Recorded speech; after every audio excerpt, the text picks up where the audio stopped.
Chapter 230. Shan Yu was protected in the man's arms and could feel the man's anger. Is this what you meant when you said that you had solved the problem in the clan and that no one would harm you? Shang Junlin's tone was cold and filled with killing intent. It's my negligence. Ji Wuwang sighed. I will give you an explanation. The commotion inside alerted the people outside.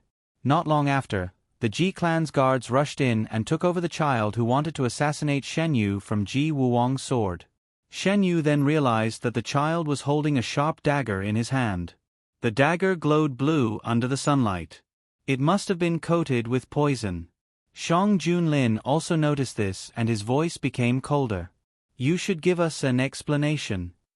Why did he encounter an assassination attempt in the sacred ground, which was said to be the safest place in the world? Who arranged this behind the scenes? How did this child manage to escape the layers of guards and hide in the sacred ground? What was his identity? Countless questions lingered in his mind. The most important question was, other than this child, was there anyone else who wanted to harm Shen Yu? There can't be any mistakes in the process of removing the seal. During this period of time, I will carefully investigate the situation in the clan again. Ji Wuwang's expression was also very ugly. Before he left for Dahuan City, he had already cleaned the entire Ji clan. He didn't expect that there would still be a fish that escaped the net. Shen Yu sized up the child who was being restrained by the guards. He was very sure that after he came to the Ji clan, he didn't make any enemies. Then, this hatred could have been passed down from his mother's generation. Why do you want to kill me? Shen Yu looked into the child's eyes and asked.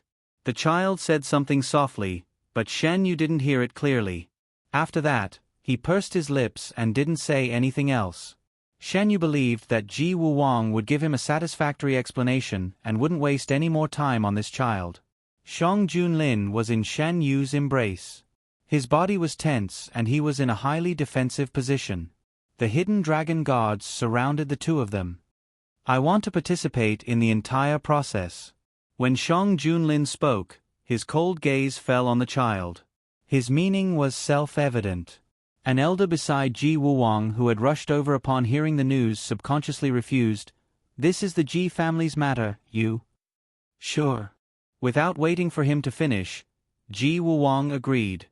This matter involved Shan Yu, which was equivalent to touching Shang Junlin's reverse scale. Ji Wuwang knew that it was unrealistic to not let Shang Junlin participate. The elder still wanted to say something, but when he saw Ji Wuwang's stern expression, he silently swallowed his words. Their family head, when it came to matters related to his younger brother, would not listen to the advice of others. Moreover, they were indeed in the wrong this time.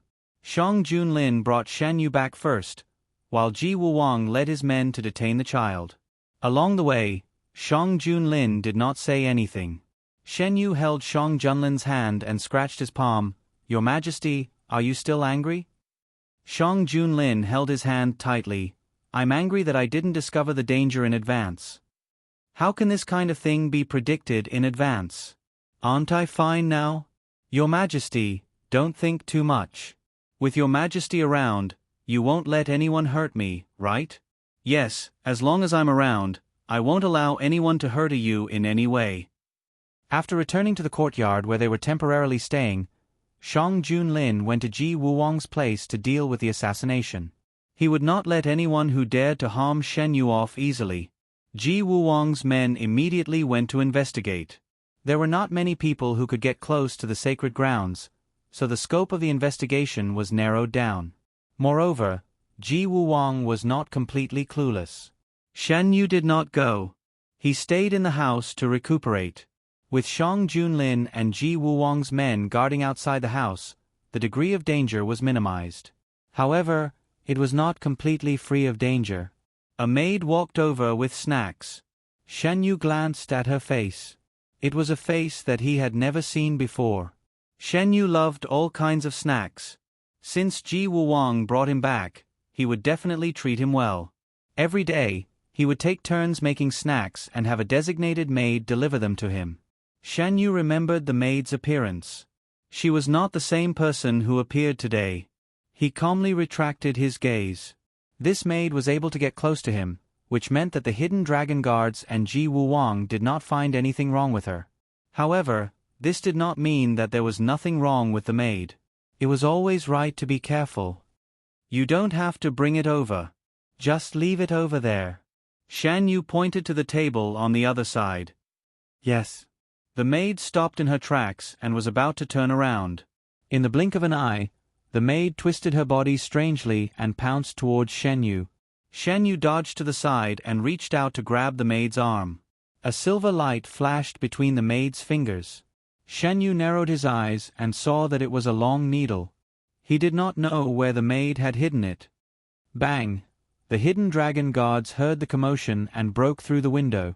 They quickly restrained the maid and separated Shan Yu from the danger. I am late. Please forgive me. The leader of the hidden dragon guards knelt on the ground. Shan Yu nodded. Ask her who sent her and if she has any accomplices. Shan Yu had encountered 2 assassination attempts in one day. However, his expression did not change at all. The hidden dragon guards sighed in their hearts. He was indeed someone who could win the emperor's heart.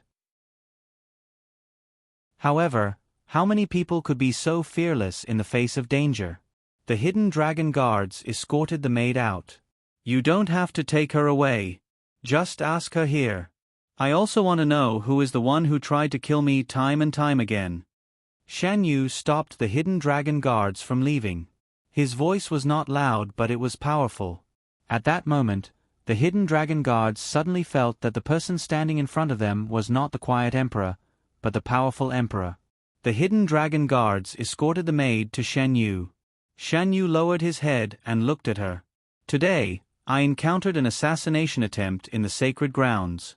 The person who tried to assassinate me was a child who was about 10 years old. What is your relationship with him? The maid lowered her head and did not speak. It's fine if you don't want to tell me. Actually, I am quite curious about the use of this needle. What do you think if I use it on the child? No.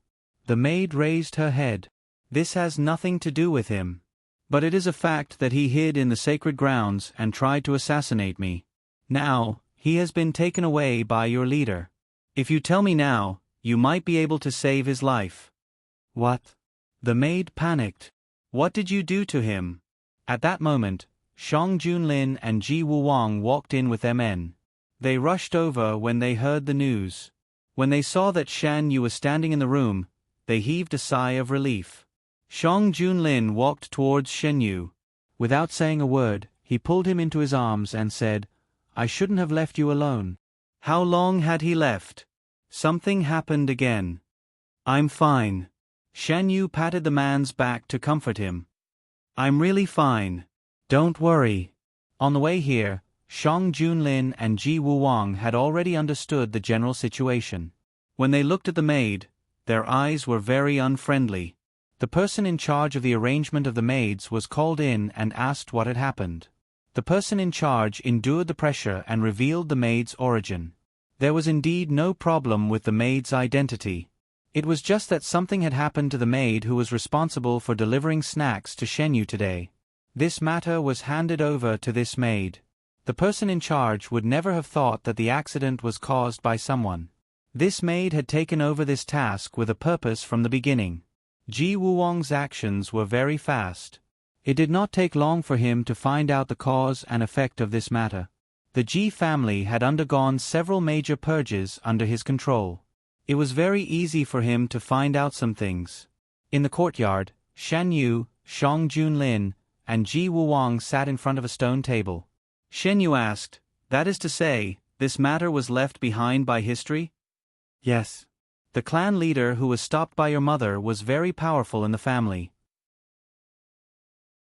Other than those who followed him, I spent many years to remove the remaining forces one by one. But I did not expect that even so, there were still people who secretly wanted to avenge him. Ji Wuwang said. This is normal. He has been in the Ji family for so many years. There are people who are dissatisfied with his actions, but there are also people who support his actions. Shang Junlin said coldly. What about the child's identity? Have you found out? Shen Yu asked. His mother was a maid who served the clan leader. She was quite useful. When that person left, he promised the maid that he would marry her when he returned. She believed him, but only received news of that person's death. Coupled with the fact that I had purged the clan's power on a large scale back then, she submitted herself to a wealthy merchant. After giving birth to the child, she has been instilling in the child the thought of avenging that person. Ji Wuwang replied, using her own child as a tool for revenge. Shan Yu did not comment on this practice. Did she not think that she was deceived? That person left a small number of people for her. Because of this, she believed that she was not abandoned. This matter can help me eliminate the last batch of forces left behind by that person. It was impossible for a child to enter the heavily guarded Holy Land without anyone's help. Ji Wuwang could use this opportunity to wipe out all the hidden forces in one fell swoop. What about the maid who came to assassinate me alone? She seems to value that child very much. Shen Yu held Shang Junlin's hand in his hand and pinched it from time to time. Shang Junlin indulged his actions. When he heard about the maid who almost hurt Shen Yu, his doting expression instantly turned cold. Before she came on duty, she was responsible for taking care of the child. Moreover, they seem to think that the child is their clan leader's child. Whether this matter is true or not is not important. Ji Wuwang had been dealing with these people for a long time. He knew that it was difficult to change their minds. However, he did not intend to change their minds. He could just directly catch them and deal with them. Why waste his breath? In the next few days, there may be some turmoil in the clan's land. I will arrange for people to guard here and not let anyone disturb us. Shang Junlin did not care about the internal affairs of the Ji family. However, if it involved Shen Yu, Shang Junlin would definitely care. He reminded Ji Wuwang, "Don't forget what you promised me. I will leave them for you. You can deal with them however you want." Ji Wuwang nodded. He was referring to the two people who tried to assassinate Shen Yu. Time passed day by day. Shen Yu did not feel anything. However, he clearly felt that Shang Junlin was getting more and more uneasy. He did not know what the man was uneasy about. Whenever he asked during the day, Shang Junlin would change the topic. Once again, Shen Yu felt someone's gaze on his face in the middle of the night.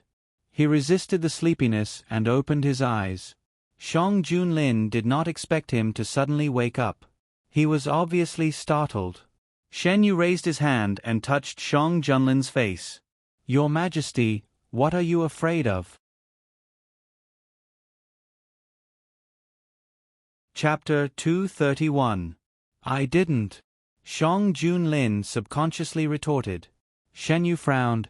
"Your Majesty, you can't fool me." Shang Junlin was silent. Of course, he knew that he couldn't fool Shen Yu with his condition, but how could he say it? Could he say that it was because he had a dream and he was afraid of losing Shen Yu? His thoughts drifted back to a few days ago. In his dream, Shang Junlin saw Shen Yu slowly closing his eyes as his vitality dried up. It was like a magic spell. Even though he woke up and knew that it was fake, Shang Junlin couldn't help but think about it again and again. What if one day the things in the dream become reality? Shang Junlin didn't dare to think about his reaction if it happened. He knew that he couldn't bear such an outcome. After waking up that night, he opened his eyes and looked at Shen Yu for the entire night. It was as if he couldn't get enough of it. He didn't dare to close his eyes. He was afraid that if he closed his eyes, the scene in his dream would appear in his mind. In addition, the day when Shan Yu would remove the seal was approaching. Although he repeatedly confirmed that there wouldn't be any danger, he still couldn't feel at ease. In the dim candlelight, Shan Yu stared at Shang Junlin's eyes. He saw struggle, pain, uneasiness. He saw all kinds of emotions in Shang Junlin's eyes.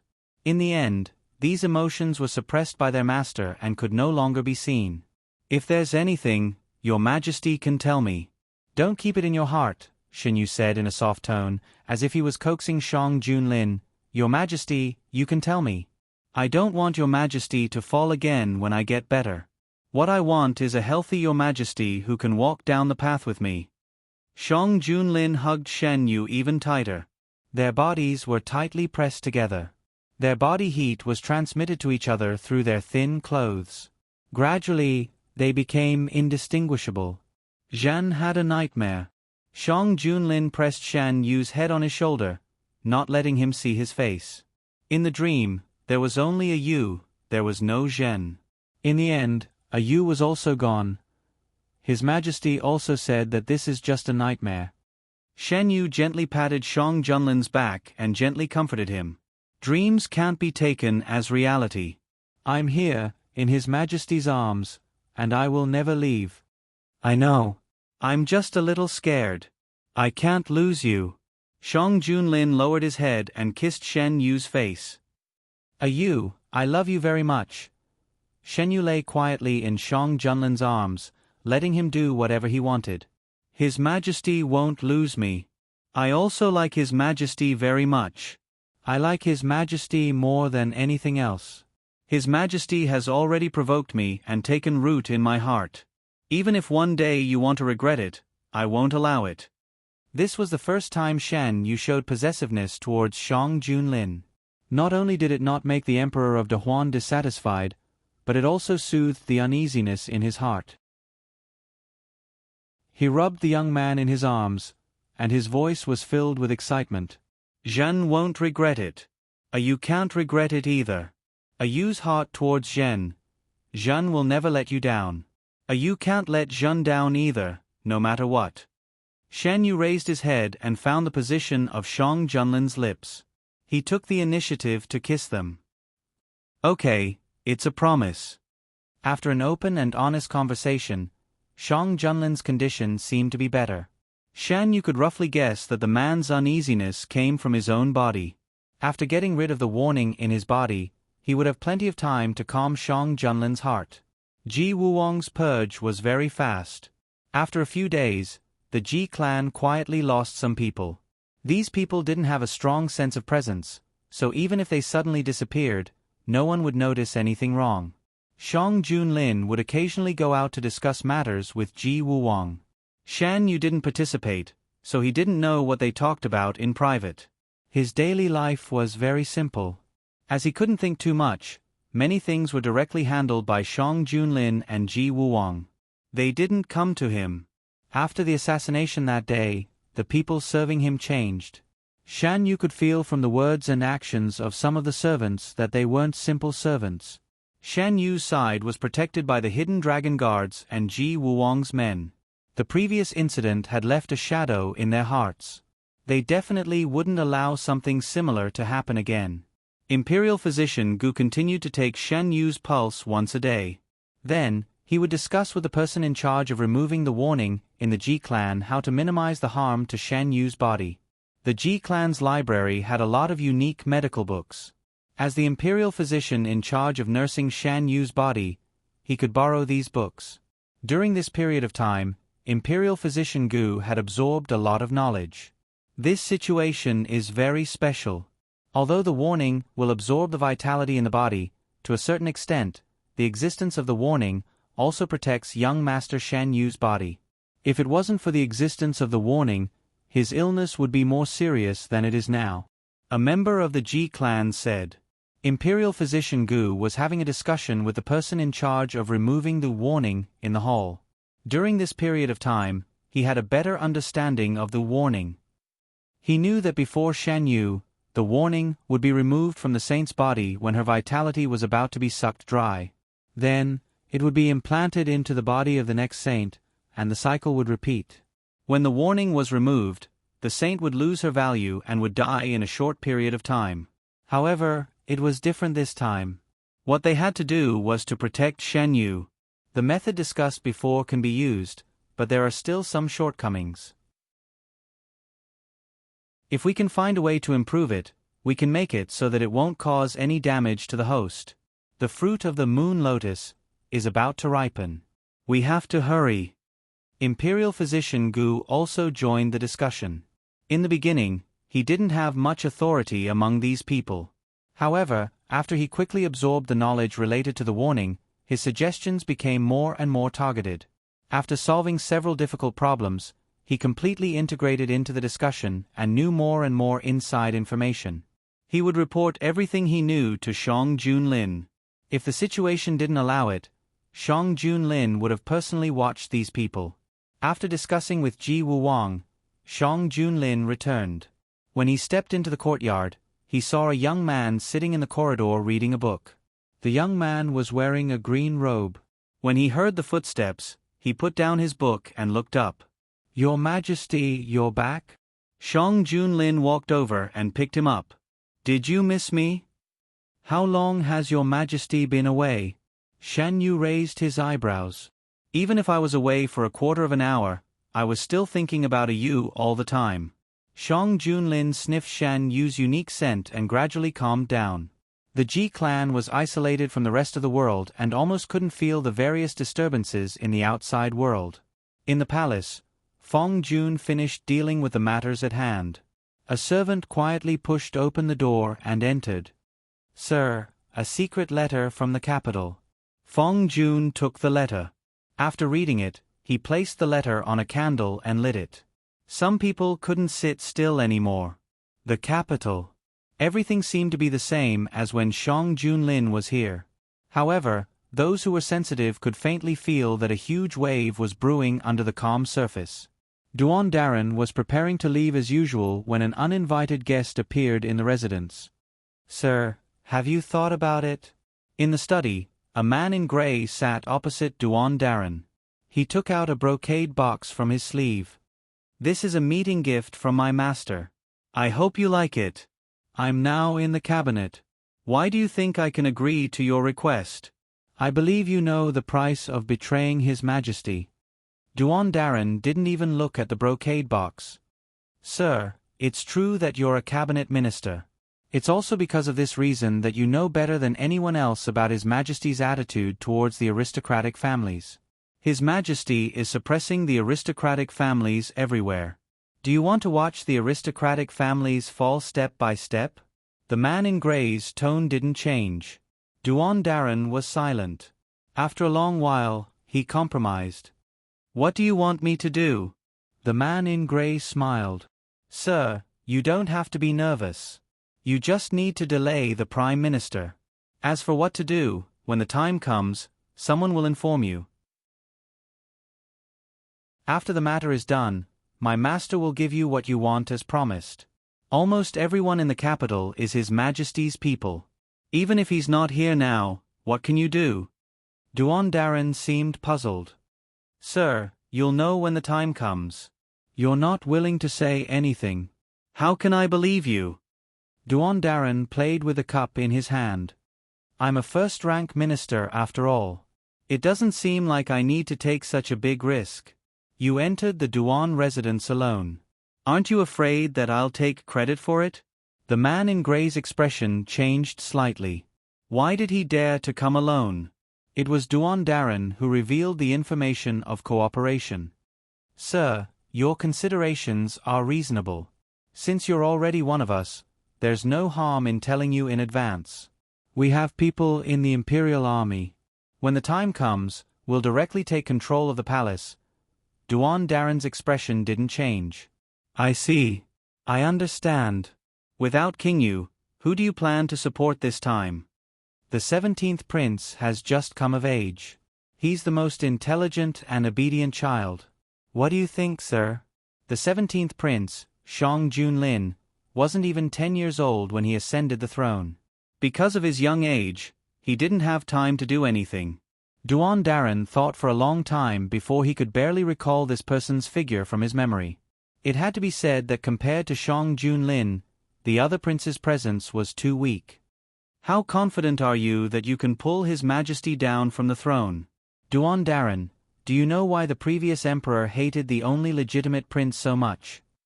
There were many guesses in the imperial court regarding this reason, but none of them were verified. When the previous emperor was at his most absurd, he killed many people because of this matter. This matter had almost become a taboo that couldn't be touched. Now, many years after the previous emperor's death, it was brought up again. The man in grey left. Duan Daran sat in the same place for a long time without moving. After a long time, he stood up and wrote a letter. He sealed it with a special method. The weather in the capital was getting hotter and hotter. Shan Yu didn't feel that hot in the Ji clan's territory. The temperature here was just right. It really felt like he was in a palace somewhere to avoid the summer heat. After much anticipation, the fruit of the moon lotus ripened. The ripened fruit was plucked and preserved with a special method. As the time to remove the seal approached, Shang Junlin and Ji Wuwang began to feel nervous. On the contrary, Shan Yu, as the person involved, was relatively calm.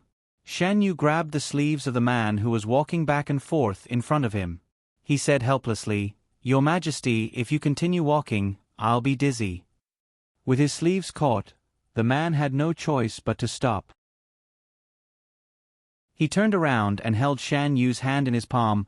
"I've never been so nervous before. Didn't Imperial Physician Gu say that the risk has been minimized?" Looking at Shang Junlin's appearance, Shan Yu felt that even if he wanted to be nervous, he couldn't. He spent all his time comforting Shang Junlin.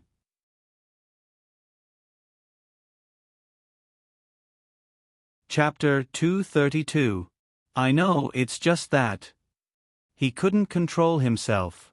Shang Junlin didn't expect that there would be such a day.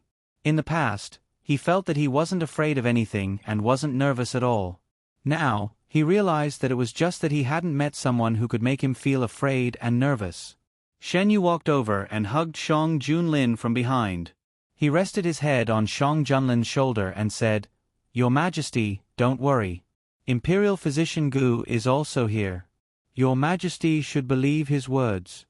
Allowing Imperial Physician Gu to join them was a safeguard made by Shang Junlin. Imperial Physician Gu was very familiar with Shan Yu's physical condition. If the Ji family wanted to do something, they wouldn't be completely passive. Imperial Physician Gu would report what he saw and heard to Shang Junlin. After listening, Shang Junlin would tell Shan Yu that the two of them were quite familiar with the situation. "Come to me, I want to hug you," Shang Junlin said in a low voice. Shan Yu let go of his hand. Before he could move, Shang Junlin had already turned around and hugged him. "Imperial Physician Gu told me that they improved the method several times and finally chose the one that had the least impact on your body. However, after removing the restraining guidance, there will be no external force to suppress your original deficiency. You may need to recuperate for a period of time." Shan Yu heard about this from Ji Wuwang. The elders of the Ji family who removed the restraining guidance discussed for a long time. The most important part was how to prevent his congenital deficiency from worsening after the restraining guidance was removed. In order to solve this problem, all the books in the Ji family's library were open to Imperial Physician Gu. In the end, Imperial Physician Gu found a way. After confirming the final steps, the time was set. The time was set to be 2 days later. These 2 days were used to make the final preparations. Shang Junlin stayed by Shan Yu's side all day. Even if he had something to do, he would definitely bring Shan Yu along. While they were dealing with the news from the outside world, Shan Yu was held in Shang Junlin's arms as they watched the video together. The letter was sent by Fong Jun. In addition to the movements in the temporary imperial residence, it also mentioned the movements in the capital. What was different this time was that there was a special secret letter in the letter. It seems that they really can't sit still this time. The 17th prince secretly went to the capital? Shan Yu rummaged through his memory, but couldn't find any information about this prince. After Shang Junlin ascended the throne, the 17th prince went to his fief with a few other princes who didn't have much of a presence. He had been well behaved all these years and didn't cause any commotion. Many princes were affected when the bloodline of the previous emperor was mixed up, but he wasn't. Without the king of Yu, there is the 17th prince. Why didn't he take that seat himself? Shan Yu looked at the secret letter and couldn't figure it out. He thought that he would be able to fish out the mastermind directly, but he didn't expect it to be another puppet. Shang Junlin leaned close to Shan Yu's face and said, "This time, I won't let him have a chance to escape unscathed." The meaning behind her gentle tone was enough to make one shudder. They all knew that it was impossible for the 17th prince to do these things. There must be someone behind him. Their purpose this time was to find out who this person was and get rid of him. Gu Huai has found the batch of armor left by the Lin family. Shang Junlin changed the topic. How is General Gu now? Shan Yu didn't think that the mastermind would let Gu Huai get the armor unscathed. They were ambushed, but the ambushers were the remaining soldiers of the Lin family. They have been absorbed by Gu Huai. The two sides are now pretending to fight fiercely. They did this to confuse the enemy's eyes and ears. After Gu Huai led his men into the cave, they saw the missing armor of the Lin family. They didn't take the armor out immediately. Instead, they left empty-handed after checking it out. There were not only armors, but also other military supplies. There were several boxes full of weapons, but Gu Huai didn't let his men touch them.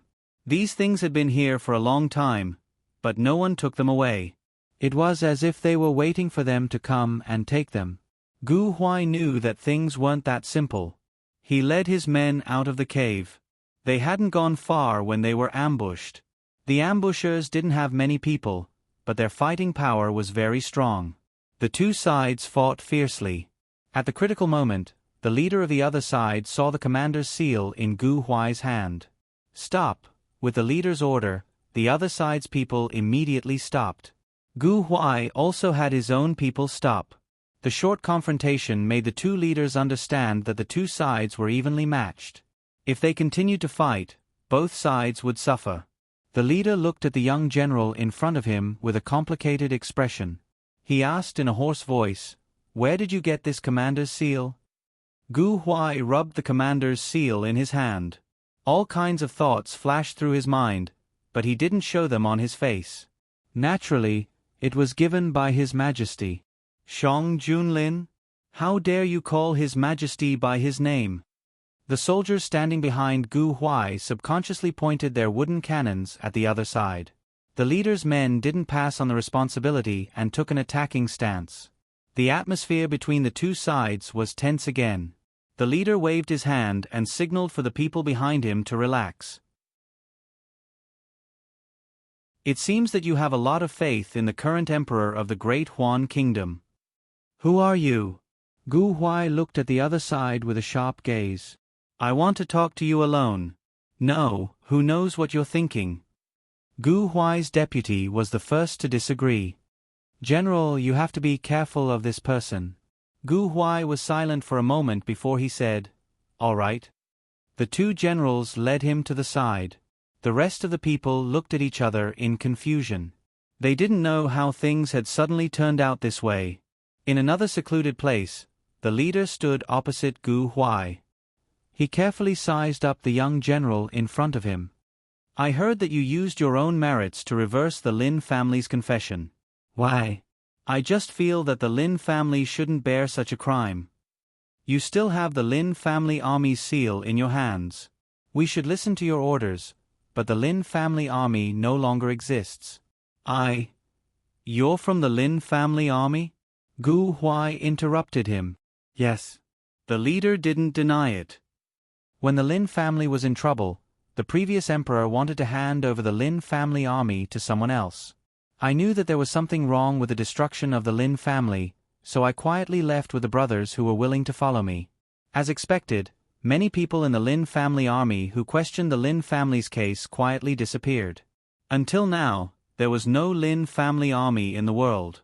Their loyal souls had passed away, but the injustice they suffered was only pacified decades later. If they hadn't recognized Gu Huai as the person to reverse the verdict for the Lin family, based on what he had done, the leader wouldn't have let them off. The things left behind by the Lin family are things that you have been guarding all this time? Gu Huai thought of the neatly arranged military supplies and asked. Yes. These things belong to the Lin family. Other than the Lin family, no one has the right to possess them. Since you reversed the verdict for the Lin family, you can take some of them if you want, the leader said. When you were here, did you meet other people who wanted to take these things away? Gu Huai didn't follow his words. Instead, he asked another question. The leader, yes. The reason why we attacked you in the beginning was because we thought you were those people. Gu Huai, regarding the Lin family, you also feel that there is something strange about it. I want to find out who wanted to harm the Lin family. Perhaps it has something to do with these people who often come here. The leader, what you say makes sense. What do you want me to do? Gu Huai whispered a few words. The leader nodded, I understand. After the two returned, the two forces confronted each other and neither side gave in. The news here reached the ears of some people. After the subordinate reported it, he knelt on the ground and asked, Master, do we continue to wait? Wait until both sides are injured, then we will act. Yes. How is the 17th prince? He has already moved according to the master's orders. What about the capital? We have already persuaded Master Duan. Many aristocratic families and ministers are also willing to stand on our side. Very good. A carriage was heading to the capital in a low-key manner. Inside the carriage sat a 17 or 18-year-old boy. Beside him was a beardless man with a pale face. Do you think we can really succeed? The boy opened the carriage curtain and asked. With the help of that master, of course we will succeed. Your Highness, don't worry. Just do as he says. I have a feeling that it won't be so easy to succeed, the boy muttered. He had once seen his imperial brother from afar. That was the appearance of a real monarch. He felt that he could defeat him. In that kind of environment, he was able to kill his way out. Why did these people think that they could easily seize the throne from him? He couldn't understand. He also had no choice. Everything in the capital was still in order. The people lived and worked in peace. They didn't know that under the calm surface, there was a turbulent undercurrent. The weather this year is really hot. Fortunately, there is cheap ice for sale. Otherwise, I don't know how to spend the summer. It's all thanks to His Majesty and Guejun. I heard that the method to make ice was proposed by Guejun. Guejun really did a lot of things. I have a friend who just came back from Lin County. Weren't the consequences of the flood this year serious? Yes, because of the newly built water conservancy. Then you must not know that the newly built water conservancy is also related to Guejun. Is this true? Why would I lie to you? My friend was lucky enough to do something for the officials in Lin County. He heard it from there. How can it be false? Although Shan Yu didn't publicize the method to control the flood that he gave Shang Junlin, the officials in charge of the flood in Lin County still knew the truth. Therefore, they had a good impression of Shan Yu. One after another, the ministers also heard about this. They gathered together in private to discuss this matter. Have you heard the rumors among the people? About Guejun. Is this true? It should be credible. Didn't you notice that the Prime Minister and official Fong think highly of Guejun?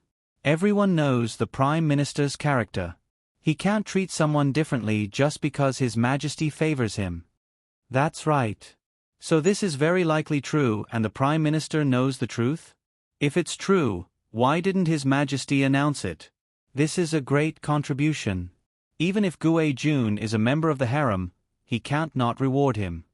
Why don't we send a memorial to ask? If it's true, we should reward him based on his contribution. If it's not, we should clarify it to the public.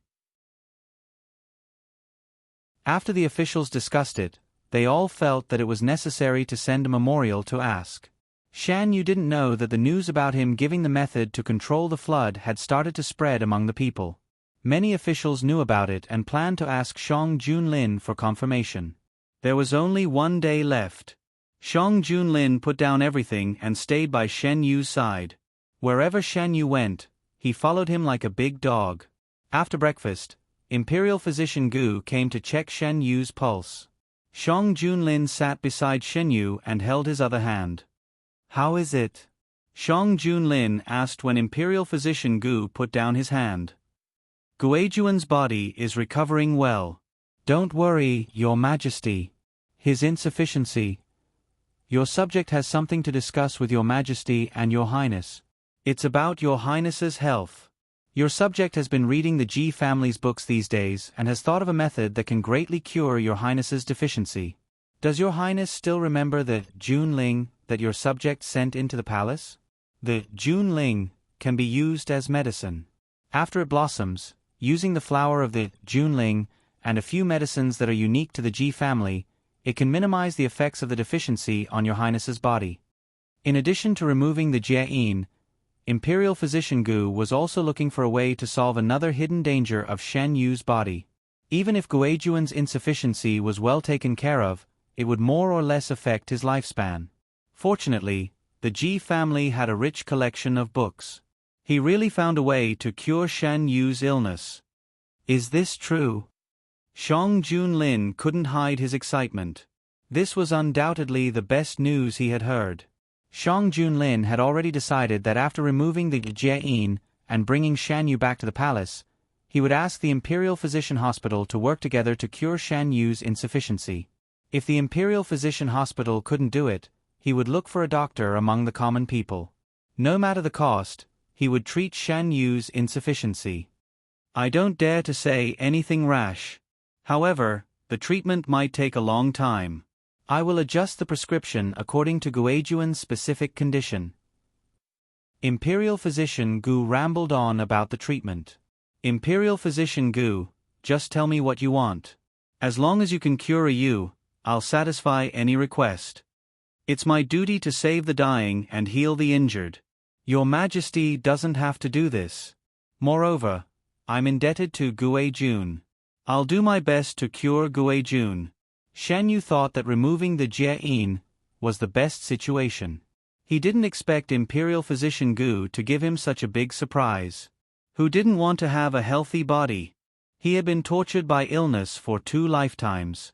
In this life, he wanted to accompany His Majesty for a longer period of time. With Imperial Physician Gu's promise, he suddenly felt relieved. When we return, I'll reward Imperial Physician Gu. Shang Junlin hugged Shen Yu tightly. Imperial Physician Gu's words made him feel relieved. Nothing could make him happier than this news. Shan Yu nodded in the man's arms. Because of what happened in his previous life, he saved Imperial Physician Gu from losing his life. Imperial Physician Gu rewarded him with a healthy body. It seemed that everything was predestined. In this life, because he chose to enter the palace and met Shang Junlin, there was a completely different development from his previous life. The next morning, Shen Yu and Shang Junlin were led by the Ji family to the place where Shen Yu's Jie'in was removed. It was a palace built in the middle of a mountain. Shen Yu was led by Shang Junlin as they walked in step by step. Ji Wuwang followed beside them. Imperial Physician Gu and the other elders of the Ji family were already waiting. Shang Junlin was stopped in front of the palace. Only Shen Yu could enter. This was what they had agreed on. Shang Junlin stood in place and watched Shen Yu walk into the palace. The palace attendants closed the door. Shen Yu turned around at the last moment before the door was completely closed. Your Majesty, wait for me.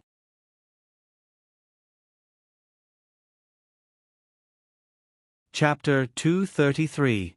Shang Junlin subconsciously walked forward. You can't go over. The attendant blocked his path. Shang Junlin stopped and watched as the door closed bit by bit. Only when the door was completely closed and he could no longer see the person inside did Shang Junlin retract his gaze. Don't worry, the elders will return you a healthy Xiao Yu. Ji Wuwang patted Shang Junlin's shoulder to comfort him. During this period of time in the Ji clan, Ji Wuwang could feel how important Shan Yu was to Shang Junlin. How much a person loved someone could be seen through their words and actions. Shang Junlin's every action showed how much he cared about Shen Yu. Whether it was subconsciously protecting Shen Yu or how he dealt with those who tried to harm Shen Yu, those who tried to harm Shan Yu were all handed over to Shang Junlin after Ji Wuwang interrogated them. When Ji Wuwang heard how Shang Junlin dealt with those people, even he couldn't help but shudder. What kind of person Shang Junlin was? From these matters, one could see some clues. The vicious beast was willing to put on shackles just to keep that person. As a relative, he missed too much time to accompany Shen Yu. Now that he found her, She had grown up alone and had also found someone she could spend the rest of her life with. What he missed was ultimately a missed opportunity. He could only do his best to make up for it. The waiting process was always long. Shang Junlin waited outside the door. Halfway through, Ji Wuwang left for a while to deal with some matters. When he returned, the man was still standing in the same place. Even his posture hadn't changed. Dinner was only eaten casually. At this time, whether it was Ji Wuwang or Shang Junlin, neither of them were in the mood to eat. After an unknown period of time, the sky gradually darkened. The tightly closed door was pushed open a small crack. It was over. Shang Junlin and Ji Wuwang entered the hall. The elders were busy dealing with the aftermath. Imperial Physician Gu was bandaging the wounds on Shen Yu's wrist and chest. A young man in a white robe without a speck of dust was lying on the huge stone bed. His eyes were tightly shut, as if he was an immortal who had accidentally fallen into the mortal world and was sleeping here. "Your Majesty." Imperial Physician Gu stood up and bowed. "No need to be so courteous. How is you?" Shang Junlin walked to the side of the stone bed and looked at the young man lying on it. "The prohibition in your body has been successfully removed. All you need to do now is rest well," Imperial Physician Gu replied. "When will little you wake up?" Ji Wuwang asked. "If it's short, he'll wake up tomorrow. If it's long, he'll wake up within 5 days." Shan Yu had a very long dream. When he woke up, everything in the dream had disappeared. He only vaguely remembered that it was a dream that made people feel happy. When he woke up, his body felt indescribably relaxed. The room was quiet. Shen Yu opened his eyes and saw darkness. His wrist and chest hurt a little. He subconsciously wanted to raise his aching wrist to take a look. His hand felt restrained. His movement woke up the man who had fallen into a short sleep. His hand was grasped by a strong hand. The man's slightly hoarse voice sounded, "Are you awake?" "Your Majesty? It's me." Shang Junlin stood up and lit the candle. Shen Yu saw that the man's eyebrows were full of fatigue. He couldn't help but ask, "Did I sleep for a long time?" "Not long. Today is the 3rd day." Shang Junlin sat by the bed and stared at Shen Yu as if he couldn't get enough of him. Shen Yu touched his face and saw that his wrist was wrapped in gauze. This was the wound from the treatment. Shan Yu was still conscious at that time. He stared at his wrist for a long time. Shang Junlin thought that he was in pain and gently held his wrist. "Does it hurt?" "A little." "Your Majesty, help me up. It's uncomfortable to lie down for a long time." Shang Junlin supported Shan Yu's back and helped him up. "The wound on your body needs some time to heal. Yu is finally awake." A gentle kiss fell on his forehead. Shen Yu blinked. His long eyelashes fluttered like butterfly wings. The man's gentle kiss gradually moved down and fell on his wings. There was no lust in the kiss. There was only intimacy and joy of regaining what he had lost. Shan Yu leaned on Shang Junlin's chest. The man's heartbeat was steady, just like the feeling he gave Shen Yu. "Your Majesty, you waited for me." Shen Yu reached out and touched the man's face. "Yes, I waited for you. From now on, I will never let go." Shang Junlin rubbed Shen Yu's hand. He couldn't remember how he waited for the past few days. Every moment, he prayed that Shan Yu would open his eyes. But the young man just slept peacefully. There was no sign of him waking up. Shang Junlin didn't know how many times he had expected and was disappointed. His heart gradually became numb. Halfway through, Imperial Physician Gu came to change Shan Yu's medicine several times. He repeatedly assured that Shan Yu was sleeping to heal himself and would wake up soon. The Ji family's elder who removed Shan Yu's abstinence inducer also said that it was normal. Only then did Shang Junlin calm down. When Shan Yu woke up, the low pressure that lingered around the small courtyard was swept away. After Ji Wuwang received the news, he rushed over with several elders of the Ji family. "Little Yu, you finally woke up. If you didn't wake up, I would have suspected that your Majesty was going to tear down the Ji family." Shan Yu smiled. His Majesty wouldn't be so exaggerated. The other members of the Ji family thought, only you would think so. They didn't doubt that if something happened to Shan Yu in the Ji family might be exterminated by the furious emperor of the Great Huan dynasty. They came to examine Shan Yu. Now that the abstinence inducer had been removed, they needed to see if there were any hidden dangers left behind. After the examination, their expressions relaxed. The leader of the group said, "The abstinence inducer in young Master Shen's body has been completely removed. There are no remaining problems." It was more successful than they had imagined. In the following days, Shan Yu stayed in the clan to recuperate. When the wounds on his body were healed, they could go back. In order to stay by Shan Yu's side, Shang Junlin hadn't dealt with the outside world for several days. Shan Yu felt a little helpless when he saw this person staying by his side all day long. "Your Majesty, don't you have to deal with the matters in the capital?" He hadn't forgotten that before they came here, they had set up a trap for the people outside. "You will accompany me." Shang Junlin rubbed his face against Shan Yu's. Shan Yu couldn't drive them away. As long as he agreed with Shang Junlin, he would deal with them together. For the time being, there wasn't any big trouble in the capital. Everything was going according to plan. Feng Jun had found several unknown forces gathering and had sent people to investigate. These people, don't tell me they want to stop us from returning to the capital? Shan Yu looked at the news from the palace and pondered. I brought a small number of people to the palace to avoid the summer heat. Such a good opportunity. If someone really wants to do something, they won't let go of this opportunity. Shang Junlin wasn't surprised. Shan Yu thought about it and agreed. Shang Junlin's initial plan had grasped this point. The truth was just as they thought. The people behind the scenes felt that this was a rare opportunity.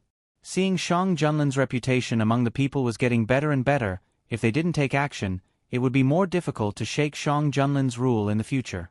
He didn't know what was going on with Shang Junlin. Why did his style of doing things suddenly change? No matter what he did, he could firmly grasp the people's hearts.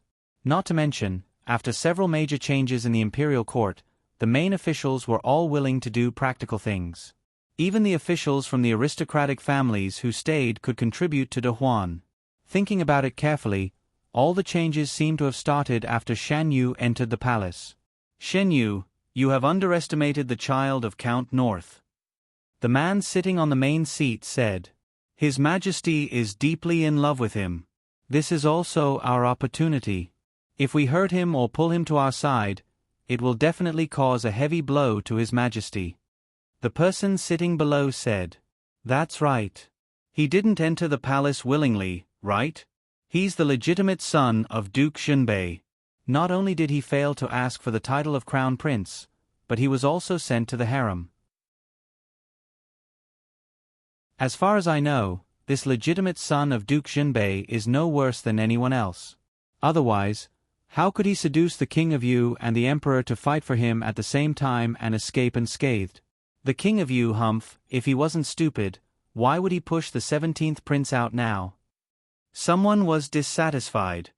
It's obvious that Shan Yu is on the Emperor's side. Now that he has the Emperor's favor, he can get whatever he wants. Rather than pulling him to our side, it's better to get rid of him directly. The person sitting on the right said. "If it was so easy, we would have done it long ago. Now that the Emperor is in the palace, we will send people to intercept him. At the same time, we will control the capital. When the 17th prince ascends the throne, we will expose the secret. The world will know who is qualified to sit on the throne." The first confidant who spoke retorted.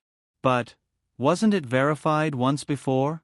After the incident with Prince Huayu, all the prince's bloodlines were re-verified. The ministers all knew that there was no problem with the Emperor's bloodline.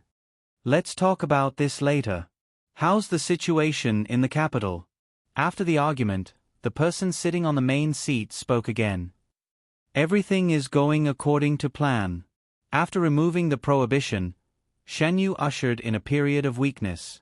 In addition, he lost too much blood during the process, so his face was very pale for a while. Imperial physician Gu prescribed a prescription for recuperation. Shan Yu had to take medicine every day again. This time, the medicine was different from Imperial physician Gu's usual style. It was very bitter. Shan Yu only took a sip, but he couldn't stand the bitter taste in his mouth. You didn't take the medicine properly again? Shang Junlin walked in from outside and happened to see Shan Yu putting aside the medicine that he had taken a sip of. Shan Yu would only complain about such trivial matters in front of Shang Junlin. Why didn't your Majesty ask Imperial physician Gu to prescribe some medicine that isn't so hard to swallow? Shan Yu felt that he had never drunk medicine that tasted so complicated in his 2 lifetimes. It wasn't just bitter. There were all kinds of strange tastes mixed in with the bitterness. Compared to these strange tastes, Shan Yu would rather this medicine was just bitter. I asked Imperial physician Gu. Some herbs are special, so the taste is stronger. After drinking this medicine, it won't taste so bad in the future. I still have to drink it for half a month. Just thinking about it made him feel hopeless. Is it really that bad? Shang Junlin walked to Shan Yu's side and picked up the bowl of medicine. Shan Yu nodded. Forget it, I'll drink it all in one go. No matter how long it took, he had to drink this medicine. Shan Yu took the bowl of medicine from Shang Junlin's hand and drank it all in one go. When he put down the bowl, Shang Junlin had already brought over the candied fruit. Shan Yu didn't take it. Instead, he pulled Shang Junlin's collar and pulled him over. Your Majesty, have a taste of how bitter it is. Shan Yu licked Shang Junlin's lower lip. How does it taste, Your Majesty?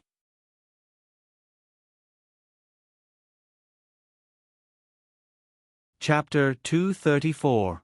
Shang Junlin pressed the back of Shan Yu's head and deepened the kiss. His nasal voice sounded, "You is sweet." Shan Yu used a lot of effort to break free from the man's shackles. He picked up the candied fruit on the side and threw it into his mouth. Then, he kissed her again. Now it's sweet. After hugging and kissing her for a while, Shang Junlin let her go. You, how are you feeling recently? Shang Junlin asked about Shan Yu's health. He asked her personally every day, as if he could only feel at ease when he heard Shan Yu's answer with his own ears. I don't feel uncomfortable anywhere. It would be better if the medicine wasn't so bad. When you're better, we'll go back to the palace. Do you want to go back? Shang Junlin pushed the hair on Shan Yu's forehead away from her temples. I'm still used to living in the palace.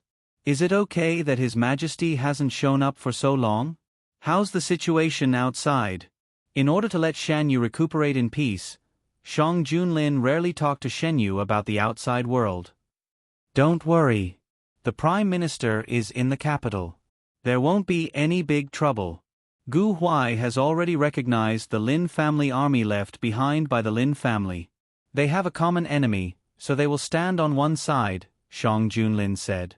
Has General Gu found out who attacked the Lin family back then? Shen Yu asked. The real culprit has already been dealt with. However, there is still a hidden force behind this matter. The abnormality of the Lin family was caused by this force. Gu Huai has some evidence in his hands. This person is the same person who used the medicine in Lin County? Back then, when the Lin family was in trouble, Gu Huai found a clue about Crimson Dream. Not long ago, the epidemic in Lin County was also caused by Crimson Dream. There must be some connection between the two. Gu Huai's hands and feet are tied. By the time he gets rid of those people, the truth will be revealed to the world. Gu Huai was still in a standoff with the Lin army deep in the mountains. Both sides were fighting fiercely, but the real losses were not great. Their movements were reported to the scholars behind them by the spies who had been observing them. A few days later, when both sides had suffered heavy losses, they encountered another army that appeared out of nowhere. Gu Huai and the other party's leader looked at each other and understood that the person they were waiting for had arrived. The people who originally thought they would win joined the battle, but before they could react, they were surrounded by the people brought by Gu Huai and the Lin family army. None of them could escape. After dealing with this group of people, Gu Huai did not leave immediately. Instead, He stayed for a few more days and dealt with the other groups of people one after another. Then, he followed their traces and led his troops to their headquarters. The scholar behind these people did not know what was going on here. His attention was focused on the capital and he secretly went there. His attention was taken away, so he naturally ignored the reversal on Gu Huai's side. Gu Huai and the other side's momentum of fighting to the death gave him the illusion that the two sides would be in a life-and-death situation under his arrangement. He didn't expect that from the beginning. His judgment was wrong. Hurriedly, the 17th prince arrived at the capital. He was arranged to stay in an inconspicuous house at the edge of the capital. He was surrounded by people who protected and monitored him. On this day, a special guest came to the house. Under the guidance of a servant, Duan Darren met the scholar who he would be loyal to in the future. "Greetings, Your Highness." "Darren, no need to be so courteous." This meeting was a signal. Duan Darren knew that the other party was telling him that it was time to make a move. Everything happened quietly. In a place where no one could see, the power was in turmoil. Fong Jun was not in the court, so the Prime Minister was in charge of the court. However, as one of the cabinet ministers, Duan Darren's influence in the court was not small. Under the surging undercurrents, the Prime Minister did not seem to notice anything and continued to do what he was supposed to do every day. As for this, the people in the city did not feel anything. They were busy making a living every day and occasionally discussed the various things that happened in the capital. Recently, the most discussed thing was the opening of the elementary school in the imperial court. This matter had already been put on the agenda. Even though Shang Junlin was not in the court, under the leadership of the Prime Minister and other ministers, it was still carried out in an orderly manner. Shan Yu's body was recovering well. The Ji family's foundation was medical skills. Any one of the elders was a divine existence outside. With them and Imperial Physician Gu helping Shan Yu recuperate, it was difficult for him not to recover. Shang Junlin was the Emperor of Dahuan and could not stay outside for too long. Seeing that Shan Yu's body was getting better day by day, the two discussed leaving. "Xiaoyu, are you really not going to stay?" Ji Wuwang asked again as he sat opposite Shen Yu and Shang Junlin. "No need." Shen Yu shook his head. Not to mention that he had Shang Junlin now, even if he was alone, he would not stay in the Ji family. His mother was indeed a member of the Ji family, but to him, the Ji family was just a group of strangers. So what if they were related by blood? Duke Zhenbei was his biological father, so he wouldn't take him seriously. Thinking of Zhenbei Ho, Shen Yu remembered the strange expression on his face when he asked Zhenbei Ho about his mother. He asked Ji Wuwang, "Does Zhenbei Ho not know about my mother's identity?" "He should not know," Ji Wuwang replied. "After my mother passed away, it seemed like the news about her in the capital was deliberately erased. Who did this? Does the person who did this know my mother's true identity?" Shan Yu felt that the person who had the ability to do such a thing must have an extraordinary identity. "Your mother took the token of the Shang family's ancestor when she left. Your existence has not been discovered for so many years, so there should be someone secretly helping her." Ji Wuwang was also investigating this matter, but he did not have any clues. "Someone from the imperial family. I will investigate when I return to the capital." Shang Junlin was very concerned about this matter regarding Shen Yu. "Your Majesty, who do you think is helping my mother behind the scenes?" After Ji Wuwang left, Shan Yu talked to Shang Junlin alone about this matter. The person who had the ability to do this back then was the imperial family. It could only be the princes or the previous emperor. These people are not related to my mother, so why would they help her? Just because of the token? Most people in the imperial family pursued benefits. Shan Yu did not think that an unknown orphan girl could easily gain their trust. What happened after my mother left the Ji family? In order to clarify this problem, Shan Yu planned to meet Zhu Wang and the others who were imprisoned by Ji Wuwang. From their various actions, they should have some understanding of what happened back then. Hearing that he was going to meet them, Ji Wuwang also followed him. They were locked in the dungeon. When Shen Yu entered, he found that Zhu Wang and the other person's clothes were still clean. They should have been cleaned up before they were brought here. Shan Yu did not intend to talk nonsense and bluntly said, "What happened after my mother left the Ji family?" The two of them had suffered a lot of inhumane torture these days. To them, it was better to die than to live.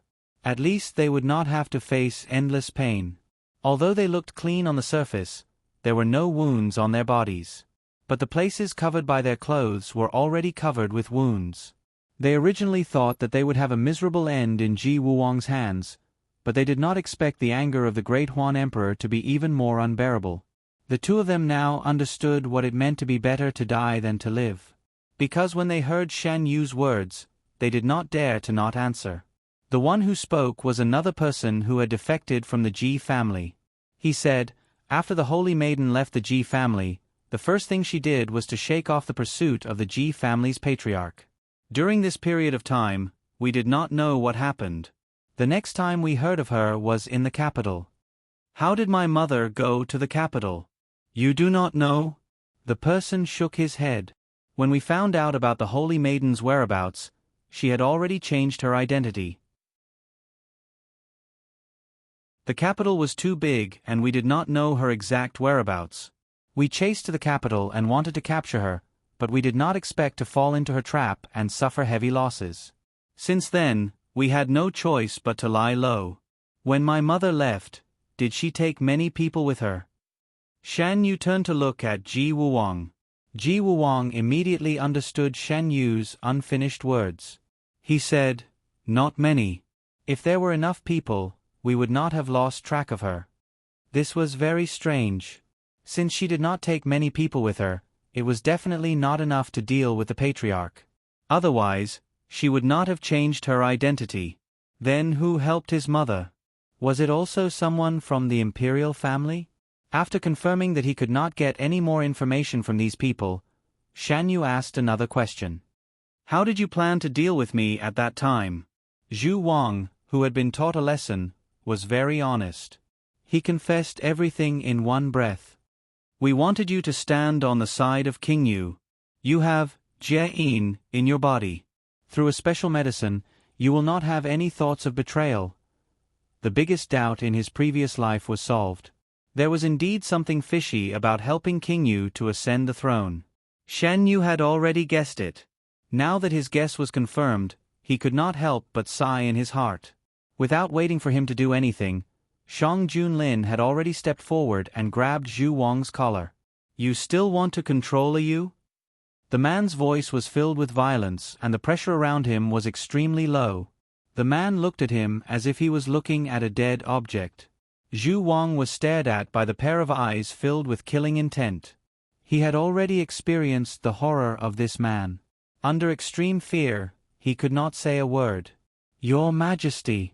A white hand covered the man's hand and stopped the man's violence. Shang Junlin let go of his hand and was pulled around by Shan Yu. It's okay, Your Majesty. The soft, comforting voice brought the man back to his senses. Shang Junlin glanced at the two of them coldly. This glance made them feel as if they had fallen into an ice cellar. I've told you everything I know. I beg you, please kill me. Zhu Wang crawled on the ground. His voice was filled with unconcealable fear. Kill you? Shang Junlin sneered. Wouldn't that be letting you off too easily? After asking everything that needed to be asked, Shan Yu held Shang Junlin's hand and walked out. The man did not say a word along the way. When they returned to the small courtyard, Shan Yu shook the man's hand. Your Majesty, are you still angry? How could they treat you like this? Shang Junlin tightened his arms and pulled Shan Yu into his embrace. I will make them pay for hurting you. Shan Yu leaned against the man's chest. I know that Your Majesty will avenge me. Shan Yu would be lying if he said that he was not angry about this matter.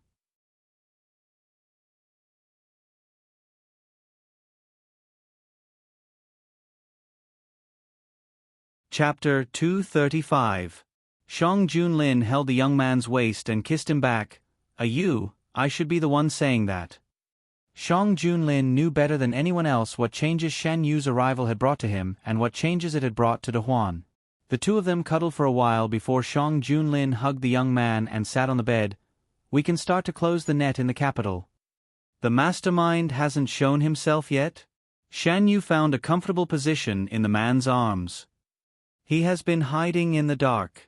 If he isn't sure, he won't show himself. Does your majesty know who he is? He has been active in the imperial court since the reign of the late emperor. His influence is not small. There are only a few people in Dehuan who have the ability to do so many things. It was true. After Shang Junlin ascended the throne, he punished many officials who had committed crimes during the reign of the late emperor. Until now, the imperial court had changed a lot. Those who were active during the reign of the late emperor were few and far between. Your Majesty, do you think it was a coincidence that Prince An sent the moon lotus to the palace?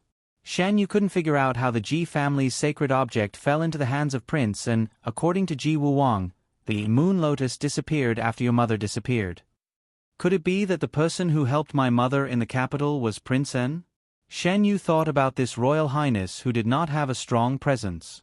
According to the time, Prince An was already a vassal at that time. Prince An's fief was not far from the Ji family's land. It would make sense if his mother met Prince An after she left the clan's land. Shan Yu and Shang Junlin voiced their speculations. Could it be that after my mother left the Ji clan, she met An Wang? She had a token from the royal family in her hands, and under An Wang's protection, she escaped the pursuit of those people? Otherwise, how could it explain the time when his mother disappeared after she left the clan's territory and arrived at the capital? I asked the hidden dragon guards to investigate King An's movements during that period of time. There was a period of time when King An's fief was heavily guarded. It lasted for about 2 months. After that, the security of the fief returned to normal. Coincidentally, it was the late emperor's birthday and King An went to the capital in the name of celebrating the birthday. The timing was almost right. Shan Yu lowered his eyes and pondered. Could his mother's matter be related to Prince An? Anyway, it was better to have a clue than to have no clue at all. Shan Yu thought that he should ask the people of Yinghua to check it out after he went out. I will send someone to investigate Prince An. If it is really related to him, I will have him come to the capital. As for what happened back then, we will know when we meet him. Shan Yu nodded. His body was getting better day by day. In the blink of an eye, they had already stayed in the Ji clan for more than a month. Seeing that Shan Yu's body had almost recovered, Shang Junlin set a date to leave. Will you be reluctant to leave? Shang Junlin turned to ask Shan Yu after he finished instructing the hidden dragon guards. Shan Yu was flipping through the books that he found in the Ji clan's library. What are you reluctant to leave? Shang Junlin walked over and pinched Shan Yu's face. After careful care, Shan Yu's face had gained some weight and his complexion was much better than before. I am reluctant to leave. After all, he was Shan Yu's blood-related family. Shang Junlin was worried that Shan Yu would want to stay. After a period of time, Shan Yu seemed to have accepted Ji Wuwang as his elder brother. Ji Wuwang also told the clan about Shan Yu's true identity. Both parties got along better and better. When Ji Wuwang was not busy, he would look for Shan Yu and tell him about the clan's situation and the interesting things that happened in the Ji clan in the past. Why is your majesty still worried about this? Shan Yu turned around and faced Shang Junlin. He placed his hands on the man's shoulders. Wherever your majesty is, I will be there. No matter how good this place is, how can it be better than being by your majesty's side? Shan Yu's words comforted Shang Junlin greatly. He lowered his head and rubbed his forehead against Shan Yu's. Is there such a good person by my side? Shan Yu stared into the man's inky black eyes and arched his eyebrows. Your majesty is the master of the great Huan kingdom, you should have more confidence in yourself. In this world, who can compare to your majesty? Even if there is, your majesty will always be number one in my heart. Did you eat honey today? Why is your mouth so sweet? Shang Junlin smiled. Why don't your majesty try it and see if it is sweet? Shang Junlin's eyes deepened and he lowered his head to kiss the young man's lips. Their breaths mingled. Shan Yu slowly closed his eyes and immersed himself in the kiss. In a daze, He heard the man's low and magnetic voice. It's very sweet. 2 days later, Shen Yu and Shang Junlin left the Ji clan. This time, Ji Wuwang didn't go with them. He only sent some people to escort them. After dealing with the clan's matters, brother will go to the capital to find you. Ji Wuwang looked at Shen Yu, who was standing opposite him.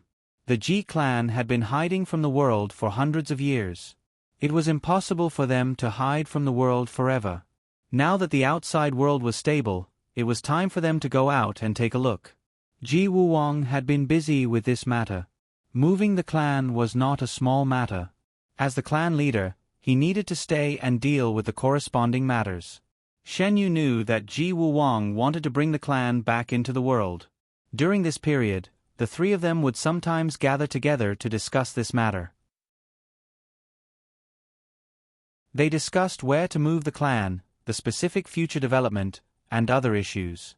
If there's anything, you can come and find me, Shang Junlin said.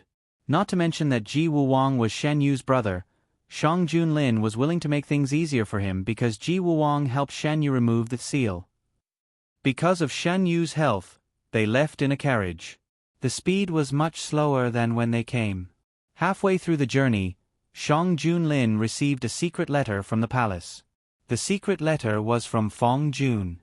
After reading it, Shang Junlin ordered them to change their route and go directly to the capital. What's wrong? Looking at Shang Junlin's serious face, Shen Yu asked. The fish took the bait. Shang Junlin handed the secret letter to Shen Yu. After reading it, Shen Yu understood why Shang Junlin wanted to go directly to the capital. The palace was their bait. Now that the other party had taken action, they naturally wanted to catch the biggest fish. The capital. Hasn't there been any news from the palace? In the main hall, all the officials gathered together. One of the officials couldn't help but ask. They had lost contact with the palace 3 days ago. On the first day, the officials didn't pay much attention to it. They just thought that something had gone wrong. But after 3 days, there was still no news from the palace. Many of the officials panicked. They tried to contact the people over there, but the news was like a stone sinking into the sea. There was no reply at all. Summer is already over. Why hasn't His Majesty brought His Majesty back to the capital? I heard that His Majesty is also living in seclusion in the palace. What happened? One question after another was thrown out, but no one could answer. Even the Prime Minister, who didn't like noise, didn't say anything this time. All right, everyone, calm down. Something might have gone wrong. His Majesty is in the palace. There are also soldiers and horses escorting him. Nothing will happen. Duan Darren coughed lightly and comforted them. A few of the officials looked at each other. One of them stood up and said, even if it's to avoid the summer, it should be over. There's no reason that His Majesty hasn't returned yet. What happened at the palace? Someone should give us an explanation. The problem is that we can't get in touch with the palace. I wrote a letter to Lord Fong a few days ago and haven't received a reply. I think we should send someone to the palace to find out what happened. This suggestion was unanimously approved. But, which lord should go? When this question was asked, the main hall fell into a short silence. Choosing a candidate was indeed a problem. The main problem was that they didn't know the situation at the palace. If there was nothing wrong, wouldn't going there rashly offend His Majesty? Wouldn't it affect their own careers? If something really happened, would the people who went be able to solve it? This wasn't a good task. No one volunteered. Everyone was weighing the pros and cons. After a final discussion, a general was chosen to lead a small group of soldiers to the palace. The person who was assigned the task was a general who had confronted the king of Yu's army. This person was chosen by Lord Duan. The Prime Minister didn't have any objections. The two powerful officials didn't have any objections. The remaining officials didn't dare to have any objections. Before leaving, the Prime Minister walked up to Lord Duan and asked, "Why did you choose this person?" Lord Duan narrowed his eyes. "Prime Minister, do you have a better candidate in mind?" I just hope that Lord Duan won't make the wrong choice. The Prime Minister's tone was as calm as ever. I know what I'm doing. There's no need for Prime Minister to worry. But Prime Minister, you don't seem to have rested well. You should take care of yourself. The two parted on bad terms. After the Prime Minister left, the other officials saw this and walked over. What's wrong with the Prime Minister? You don't even want to save face? The Prime Minister had always been at odds with the aristocratic families. This was a well-known secret in the imperial court. In the past, the Prime Minister wouldn't show his dislike for the aristocratic families so obviously. What was going on today? Maybe he's not in a good mood? Lord Duan smiled as if he didn't take this matter to heart. The communication between the capital and the summer palace was completely cut off. The 17th prince began to frequently contact the officials from the aristocratic families. Not only the aristocratic families, but some of the officials from the poor families also secretly contacted him. Everything was not on the surface. As the days passed, there was still no news from the summer palace. People's hearts were faintly wavering. Shan Yu and Shang Junlin directly returned to the capital from the Ji clan. They avoided the summer palace and avoided everyone's eyes and ears. They were very clear about what happened in the summer palace and the capital under the hidden dragon guard's reports. After leaving the Ji clan, Shan Yu contacted Ying Hua. Through them, he found out about the movements in other places in Dehuan. Currently, other than the summer palace, the capital, and a small county near the capital, there were no abnormalities in other places. Shang Junlin seemed to be at ease and was not anxious about the situation in the capital. Shan Yu knew that the man had arranged everything and was only waiting for the last moment. After the rain, Shan Yu and Shang Junlin went to a small village nearby to take shelter from the rain. Standing under the eaves and looking at the rain, Shan Yu said, "It seems that the rain will not stop for a while. Let's wait for the rain to lessen or stop before we continue our journey." Shan Yu moved to the side and rubbed against the man's arms. "Last time in the capital, we also took shelter from the rain in a farmer's house like this." Shang Junlin hugged the person in his arms tightly to prevent the cold from entering. "Yes, at that time, you fell asleep directly. I had to carry you back. Come in and have a cup of hot water." Shang Junlin brought Shan Yu into the house. There were already 2 cups of hot water on the table. Shan Yu walked over and picked up the teacup, but did not drink it. "Your Majesty, this cup. It's an imperial item."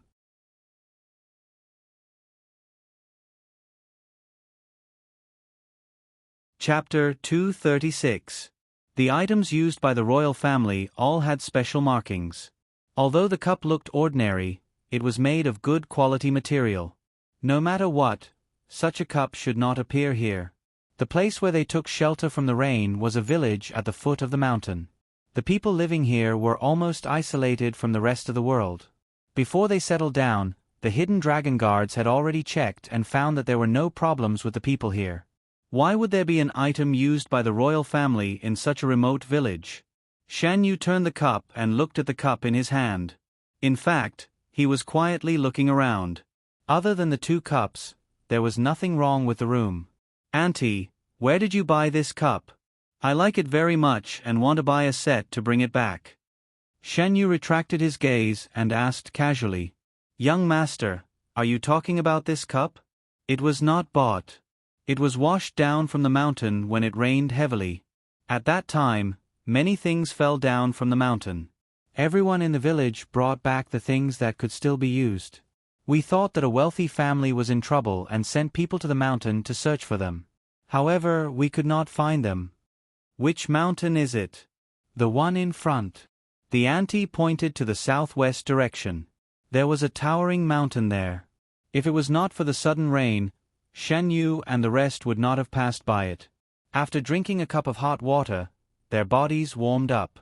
Shan Yu and Shang Junlin sat in the room and waited for the rain to stop. The auntie went to work and only Shan Yu and Shang Junlin were left in the room. Shan Yu held the teacup and rubbed the sides of the cup.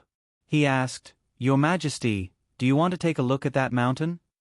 After the rain stops, we will go and take a look." The rain continued for about 4 hours.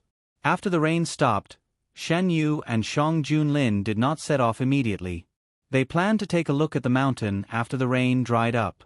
Seeing that they were interested, the auntie instructed her youngest son to lead the way for them. "If you two young masters want to go up the mountain, you can bring my youngest son along. He likes to go up and down the mountain since he was young. He knows the way up and down the mountain very well." The auntie called out her youngest son. He was about 12 or 13 years old. His clothes were patched and his eyes were dark and full of spirit. When he looked at them, there was an unconcealable curiosity in his eyes. She secretly looked at Shan Yu several times, thinking that she had not been discovered. The young man's eyes were clean, clear, and not annoying at all, so Shan Yu didn't expose him. It didn't rain that night, so the woman tidied up her youngest son's room for them to stay in. The conditions at home are simple and crude, so please don't mind. We should be thanking Auntie for taking us in. Otherwise, we might still be outside in the rain. Shan Yu's attitude was gentle. With just a few words, the woman let down her guard and told them a lot of news about the village.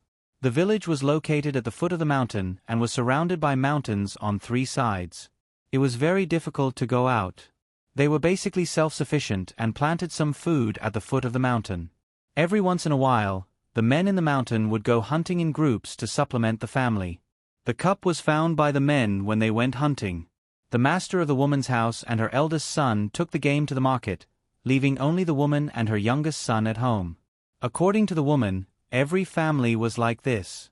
Most of the people who stayed were the elderly, women, and children. It was no wonder that when they first entered the village, the people they met were vigilant towards them. Shan Yu guessed the reason from the woman's words.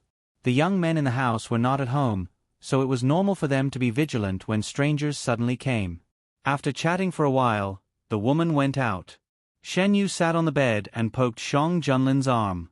Shang Junlin lowered his head and looked at him in confusion. "What's wrong? Your Majesty, have you lived in a place like this before?" Shan Yu leaned his head on the man's shoulder and couldn't help but think of his previous life. There was a period of time in his previous life when he was running around for King Yu and suffered a lot. He also lived in a farmer's house. At that time, he didn't feel anything. Now that he was with Shang Junlin, even if the surrounding environment was bad, he still felt sweet. This trip back to the capital was definitely not comfortable. Shan Yu was not someone who couldn't bear hardships. This was nothing to him, but Shang Junlin always had a faint sense of guilt. The man hid it well, but Shan Yu still felt it. He could roughly understand why Shang Junlin felt guilty. Shang Junlin always wanted to give him the best of everything. This trip back to the capital was too far away. Shang Junlin held Shan Yu's hand, which was hanging by his side. "When I was marching in the army, I lived in all kinds of places. But at that time, I was alone. Now that I have a Yu by my side, it feels different." As long as a Yu was by his side, no matter what the surrounding environment was, Shang Junlin felt that it didn't matter. "It feels very different to stay overnight with your Majesty." Shan Yu's voice was very soft, as if he was sighing. "Today, I think that with your Majesty, even if we can only live in a small village, it's not bad to live a life where we work at sunrise and rest at sunset." Shang Junlin held Shan Yu's hand tightly. If we really live here like everyone here, will your Majesty hunt and raise me?" Before Shang Junlin finished speaking, Shan Yu interrupted him. "I can't carry anything with my hands or shoulders. Without your Majesty, I may not even be able to eat." Shang Junlin couldn't help but think along with Shan Yu's words. If he wasn't the emperor and was just an ordinary person living in the village, he would definitely do his best to let a Yu live a good life after getting a Yu. He had good strength, he could go up the mountain to hunt, he could plant crops in the fields. A Yu only needed to wait at home for him to come back. He couldn't bear to let a Yu do any heavy work. He and a Yu were like thousands of ordinary couples. Whatever a Yu wanted to do, he would do his best to satisfy her. "Your Majesty, quickly say it." Shang Junlin didn't speak. Shan Yu was dissatisfied and knocked his forehead against him. Shang Junlin reached out and hugged the young man again. He lowered his head and rubbed his face. You doesn't need to do anything. I will take good care of you. I won't let you suffer or be tired. Shan Yu was amused by Shang Junlin's seriousness. He leaned in the man's arms and laughed. Perhaps the two of them had discussed this topic that night. Shan Yu had a dream that night. In the dream, he and Shang Junlin had been living in the village. During the day, Shan Yu would move a small stool and sit beside him to watch a man in coarse short clothes work in the field. The small stool he sat on was also made by the man himself. In the hot summer, the man walked towards him with a head full of sweat. He got up and took out a clean handkerchief to wipe the sweat on the man's forehead. Unexpectedly, the man hugged his waist and he fell into the man's arms. A chuckle came from the top of his head. The young man angrily pushed the man away. Before he could leave, he was caught in the man's arms again. When he woke up, he felt refreshed. Shen Yu sat up and looked around. For a moment, he couldn't tell whether it was reality or a dream. Shang Junlin pushed the door and came in.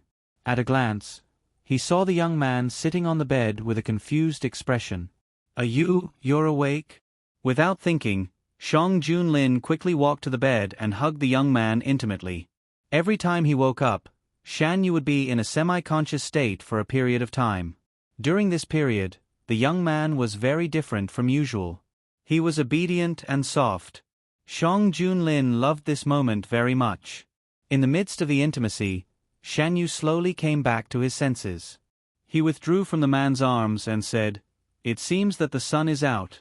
Yes, Shang Junlin took the clothes on the side and put them on Shen Yu. After breakfast, I plan to go up the mountain. Will you stay here or go up the mountain with me? This sentence perfectly coincided with what happened in the dream. Shen Yu couldn't help but laugh. What is you laughing about? Shang Junlin didn't understand. I feel that the current His Majesty is very similar to the one described last night. I'll wait at home for His Majesty to go up the mountain to hunt. Shen Yu couldn't help but laugh again. Shang Junlin tidied up Shan Yu's sleeves and said, "You're right. Will you wait for your husband at home?" "No, I'll go wherever my husband goes." Shan Yu raised his head to make it easier for Shang Junlin to tidy up his collar.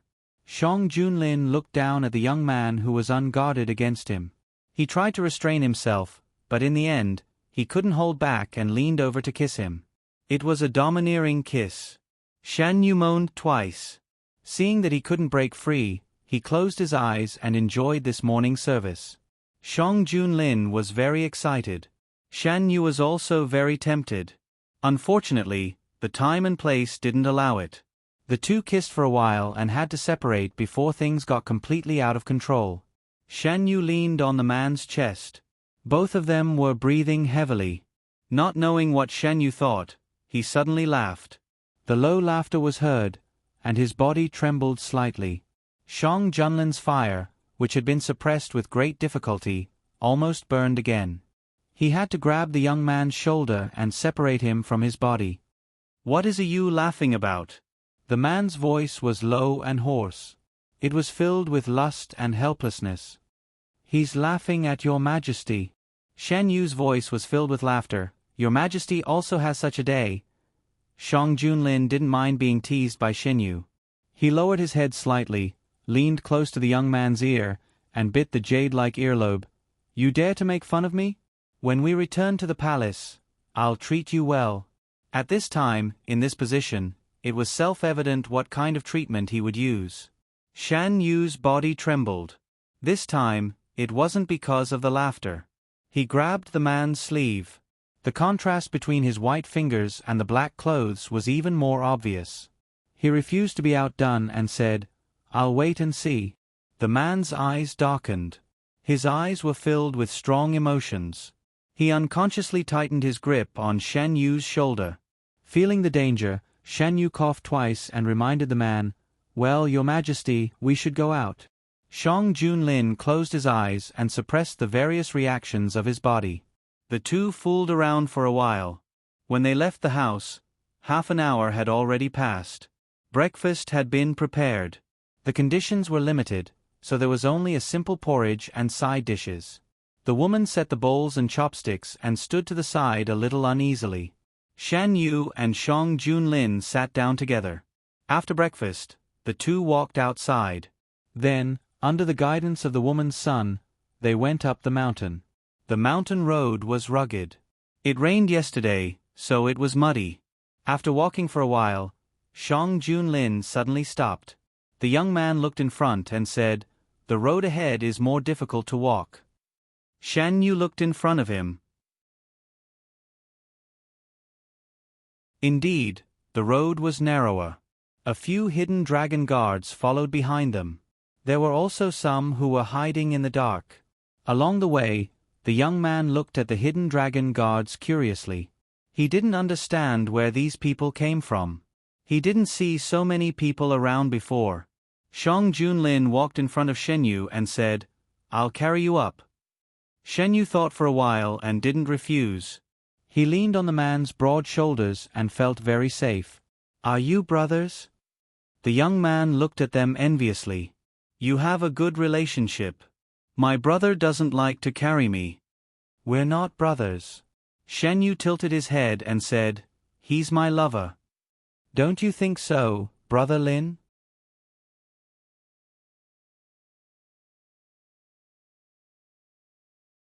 Chapter 237. Shang Junlin's footsteps paused. Shan Yu could clearly feel that the man's body instantly tensed up. He leaned on the man's shoulder and chuckled. Shang Junlin lightly said, "Don't make trouble." The young man on the side opened his eyes wide and looked at the scene in front of him.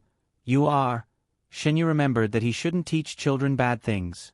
The words on the tip of his tongue turned a few times, but he didn't say it. "Is your relationship the same as His Majesty's?" The young man didn't dare to keep staring at them. He lowered his head and walked forward. He was young and couldn't hide his curiosity. After walking for a while, he couldn't help but ask. Shan Yu was interested. He leaned on the man's shoulder and turned to look at the young man. "Then tell me, what is the relationship between His Majesty and His Majesty?" "It's a very loving. His Majesty doesn't want anyone else for His Majesty, and he doesn't allow anyone to bully His Majesty. When I grow up, I want to be like His Majesty, only marry the person I like, protect her well, and don't let anyone bully her." The young man said seriously. "Good ambition," Shen Yu was amused. "You can definitely do it in the future." The young man's idea was affirmed, and the joy in his eyes could no longer be hidden. "I also want to be like His Majesty, a great general, protect De Huan, and beat back all the people who bully us." "Then you will definitely become a great general in the future," Shen Yu said. The young man opened his mouth and talked a lot about His Majesty's heroic deeds. He didn't know that His Majesty was beside him, and he was silently listening to the conversation between the two. Shen Yu held back his laughter. Listening to the young man talk about His Majesty in his mind, if it wasn't for the circumstances, he would like to ask what the protagonist of this conversation was thinking. The two kept talking, and unknowingly, they arrived at their destination. The young man stopped and pointed to the front. "It's there. We picked up the cup there." In the forest in front, there were some messy mounds. The mounds had obvious traces of being moved. Shan Yu patted Shang Junlin's shoulder. Lin, put me down first." In front of outsiders, Shan Yu naturally would not address Shang Junlin as His Majesty. Along the way, they did not reveal their true identities. Shang Junlin put Shen Yu down.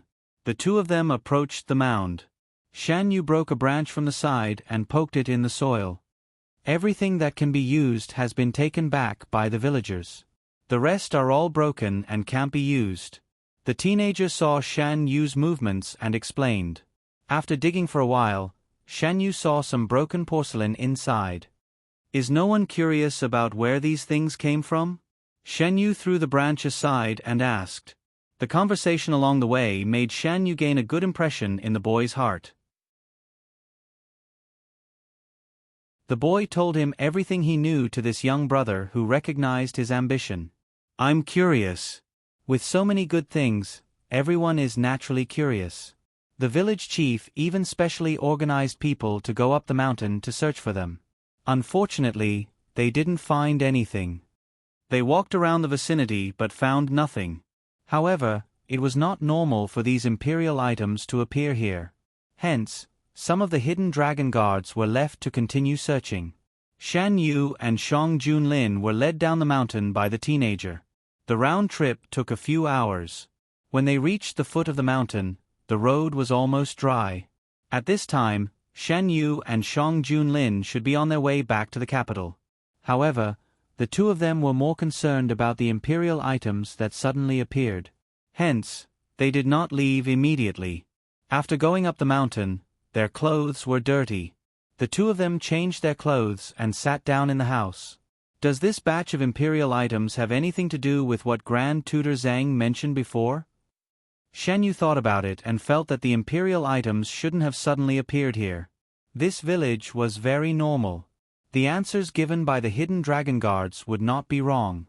After the imperial items were filed, they would be properly stored.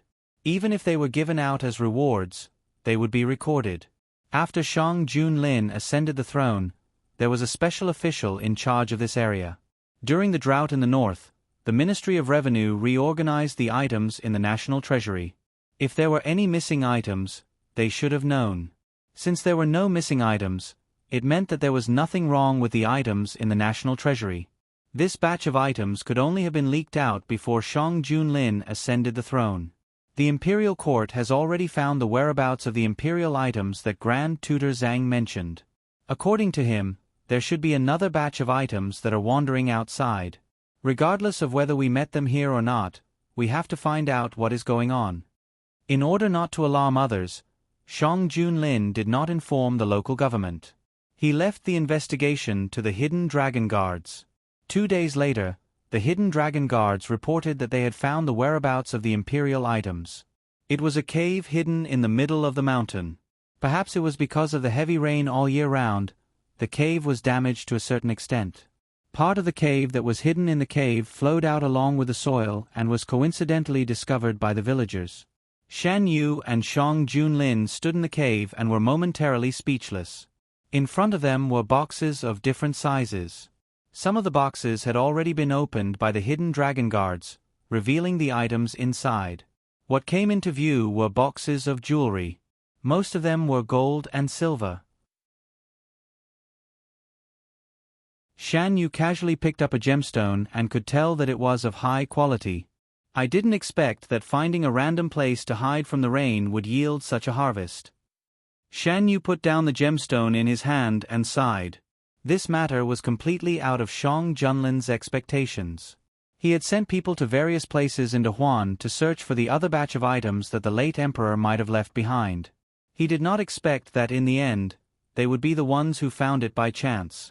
Indeed, a Yu is my lucky star. Shang Junlin sighed softly.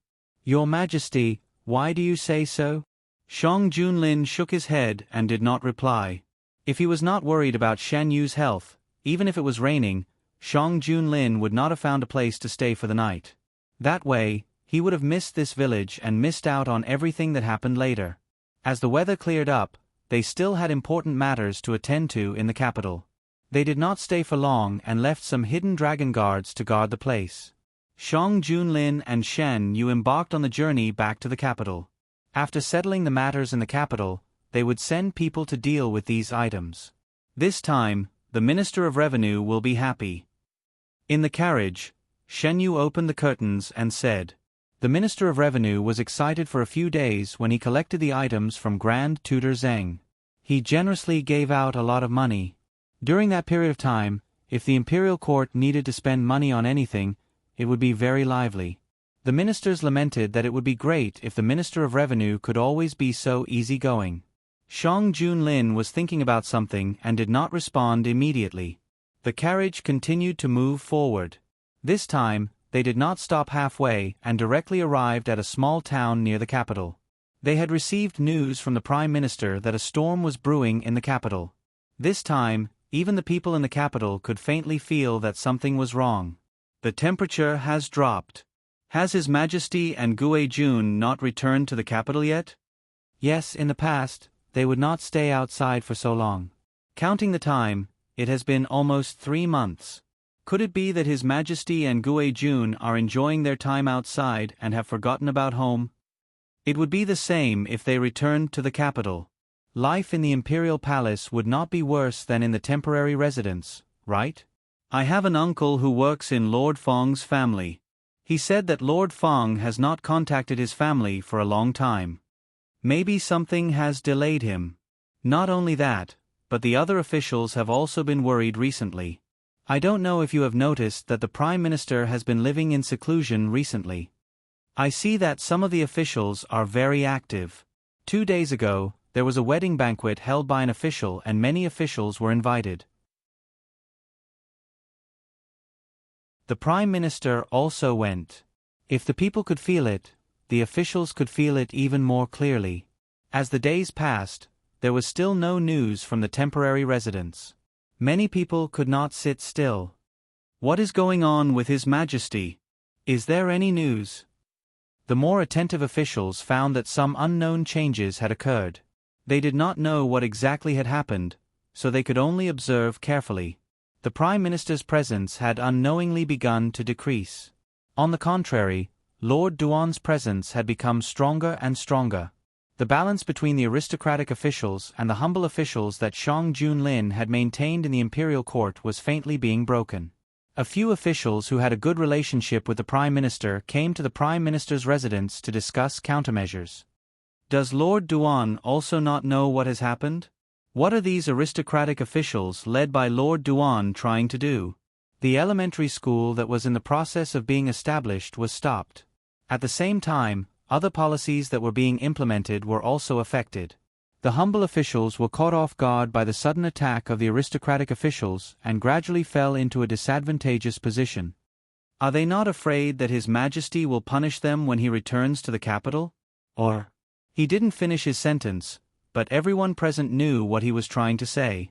The aristocratic officials were so fearless. Did they know some inside information that they did not know? What was His Majesty's state now? What happened in the imperial palace? One question after another hovered in their minds. They could not figure out why there was a problem this time. If we had known this would happen, we would not have agreed to His Majesty's request to bring so few people to the imperial palace. Even if we did not agree, what can we do? How many times has His Majesty changed his decision? This sentence was the truth. The officials knew that until now, the only person who had the ability to persuade Shang Junlin to change his decision was probably Shan Yu. I don't know how His Majesty's situation is. Is there any movement in Count North's residence? No. Speaking of which, isn't Count North too quiet during this period of time? Before, he was still interacting with many officials and wanted to return to the imperial court. Now it seems that there is no movement. Count North's illegitimate son was convicted because he wanted to hurt His Majesty. I don't know how His Majesty plans to deal with Count North. Count North was also very nervous about his own ending. He could see how much the Emperor valued his legitimate son. He also knew that this time, Shan Qingran wanted to hurt Shen Yu, and it would not be over so easily. How many people could bear the Emperor's anger? As long as the knife hanging over his head did not fall, Count North would not be at ease. In Count North's residence, Count North sat on the main seat in the study. Several people sitting below him were his confidants. One of them said, "Count North, you have to make a decision early." "That's my only son." Duke Xunbei hesitated. If eldest young master and Count North were of the same mind, Count North would naturally not need to consider this. But eldest young master is obviously not. Count North should think more for yourself. This time, no one knows if the matter of second young master will implicate Count North. His confidant advised, "Count North, it is clear at a glance which is more important, the merit of supporting the Emperor and a legitimate son who is not on your side."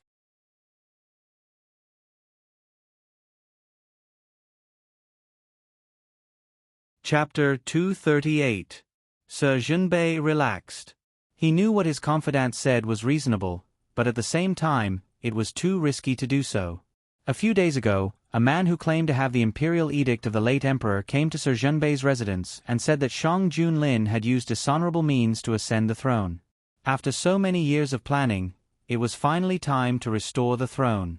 As a hereditary marquis, Sir Zhenbei hoped that Sir Zhenbei could make the right choice. Sir Zhenbei didn't agree immediately and only said that he needed to think about it. After that man left, he called his confidant for a meeting. Until today, he still hadn't made a decision. Shang Junlin had ascended the throne for so many years and had a solid foundation.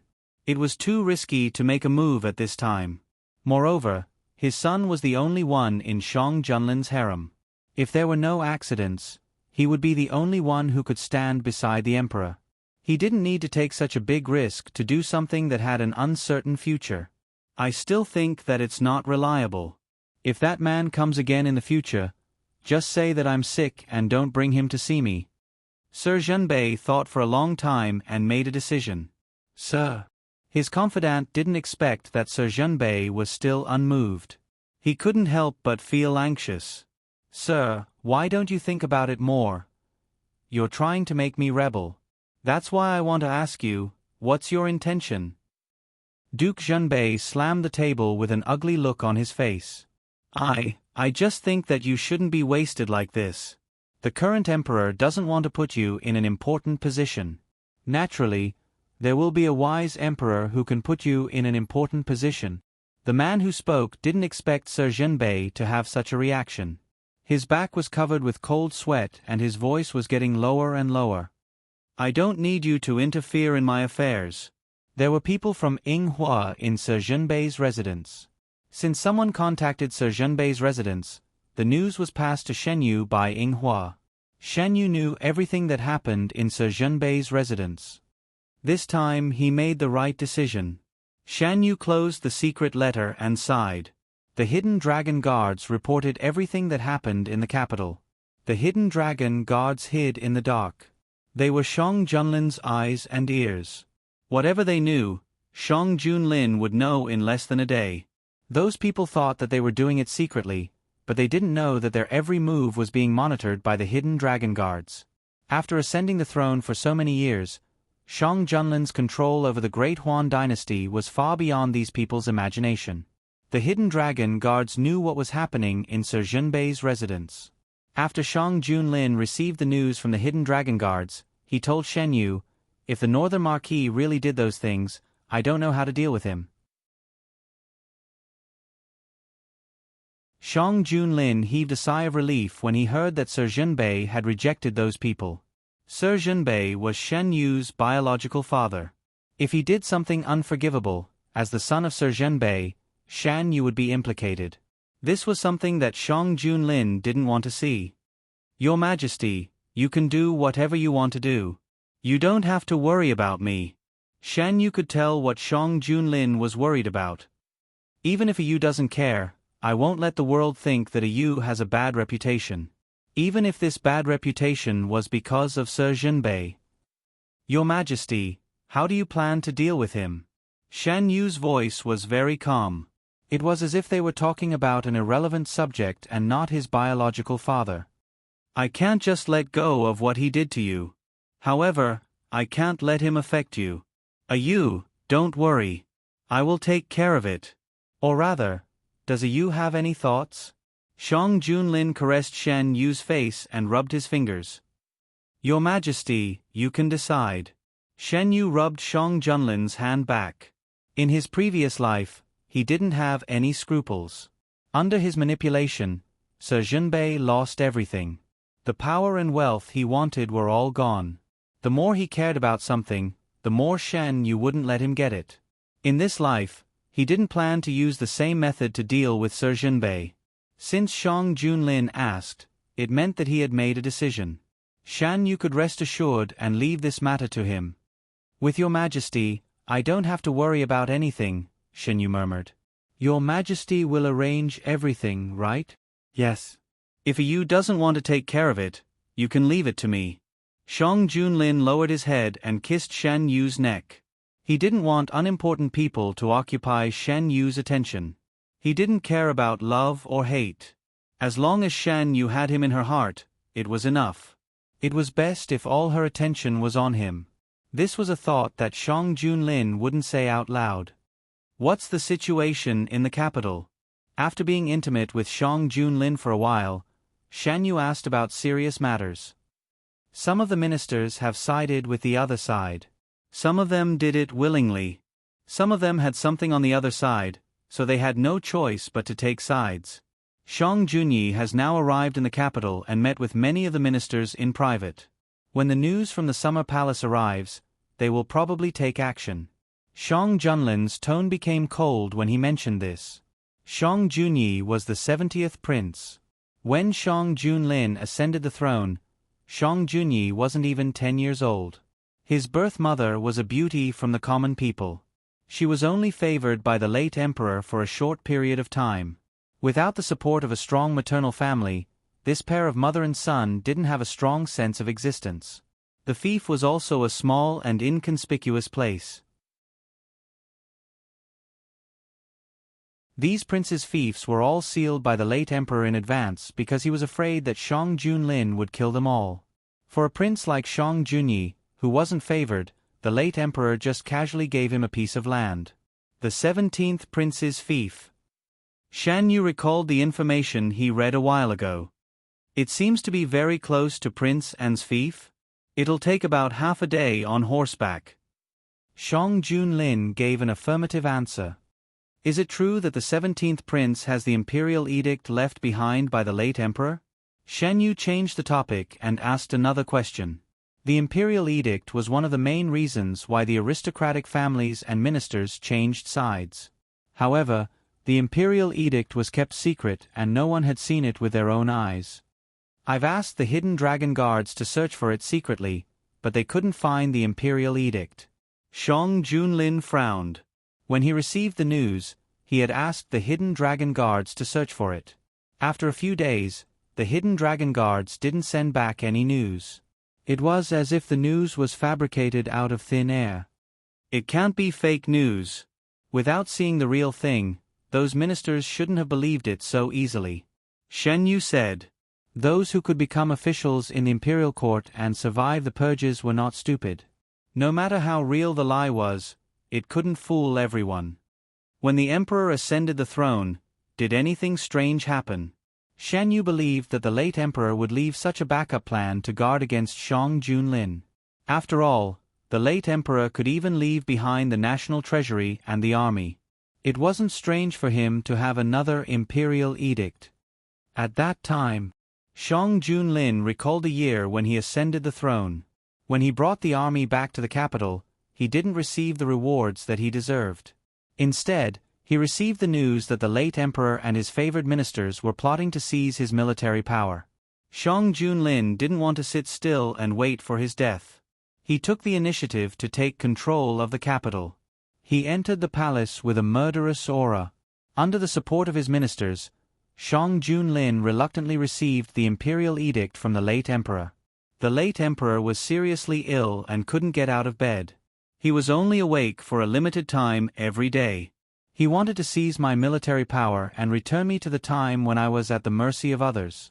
However, he didn't know that because of his muddle-headedness, the ministers couldn't stand him anymore. His favored ministers committed all kinds of crimes and angered the public. They were executed by me. No one was on his side. No matter how unwilling he was, he could only issue an imperial edict to succeed me. Not to mention that Shang Junlin was the only legitimate son of the late emperor and should have the position of crown prince. Those princes who had the ability to inherit the throne were all removed. The remaining princes were either not as powerful as Shang Junlin or too young. Other than Shang Junlin, the late emperor had no other choice. A lot of things happened that year. There must be a lot of things that didn't seem right. When it was close to the end of the year, several princes returned to the capital. With the help of Prince Li and Prince An, the imperial family also stood on my side. In order to prevent accidents, I sent people to guard the late emperor, but he didn't leave any imperial edicts. Shan Yu made up his mind to let Ying Hua pay attention to this matter. Shan Yu didn't hide the existence of Ying Hua from Shang Junlin.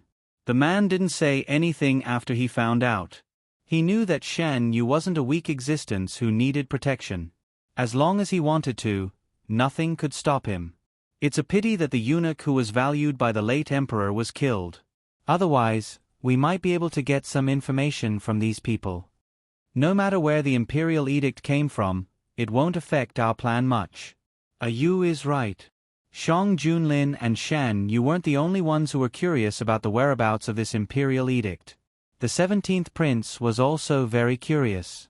The servants who had been serving him had sworn that this imperial edict existed, but he had never seen it before. The closer it was to the day of the plan, the more uneasy the 17th prince felt. When his brother ascended the throne, although he was young, he still knew what he should know. He didn't think that he could surpass his brother to ascend the throne. It would be a lie to say that he didn't want to. They were both princes. Why could his brother do it but not him? If he didn't have any thoughts about it, he wouldn't be here.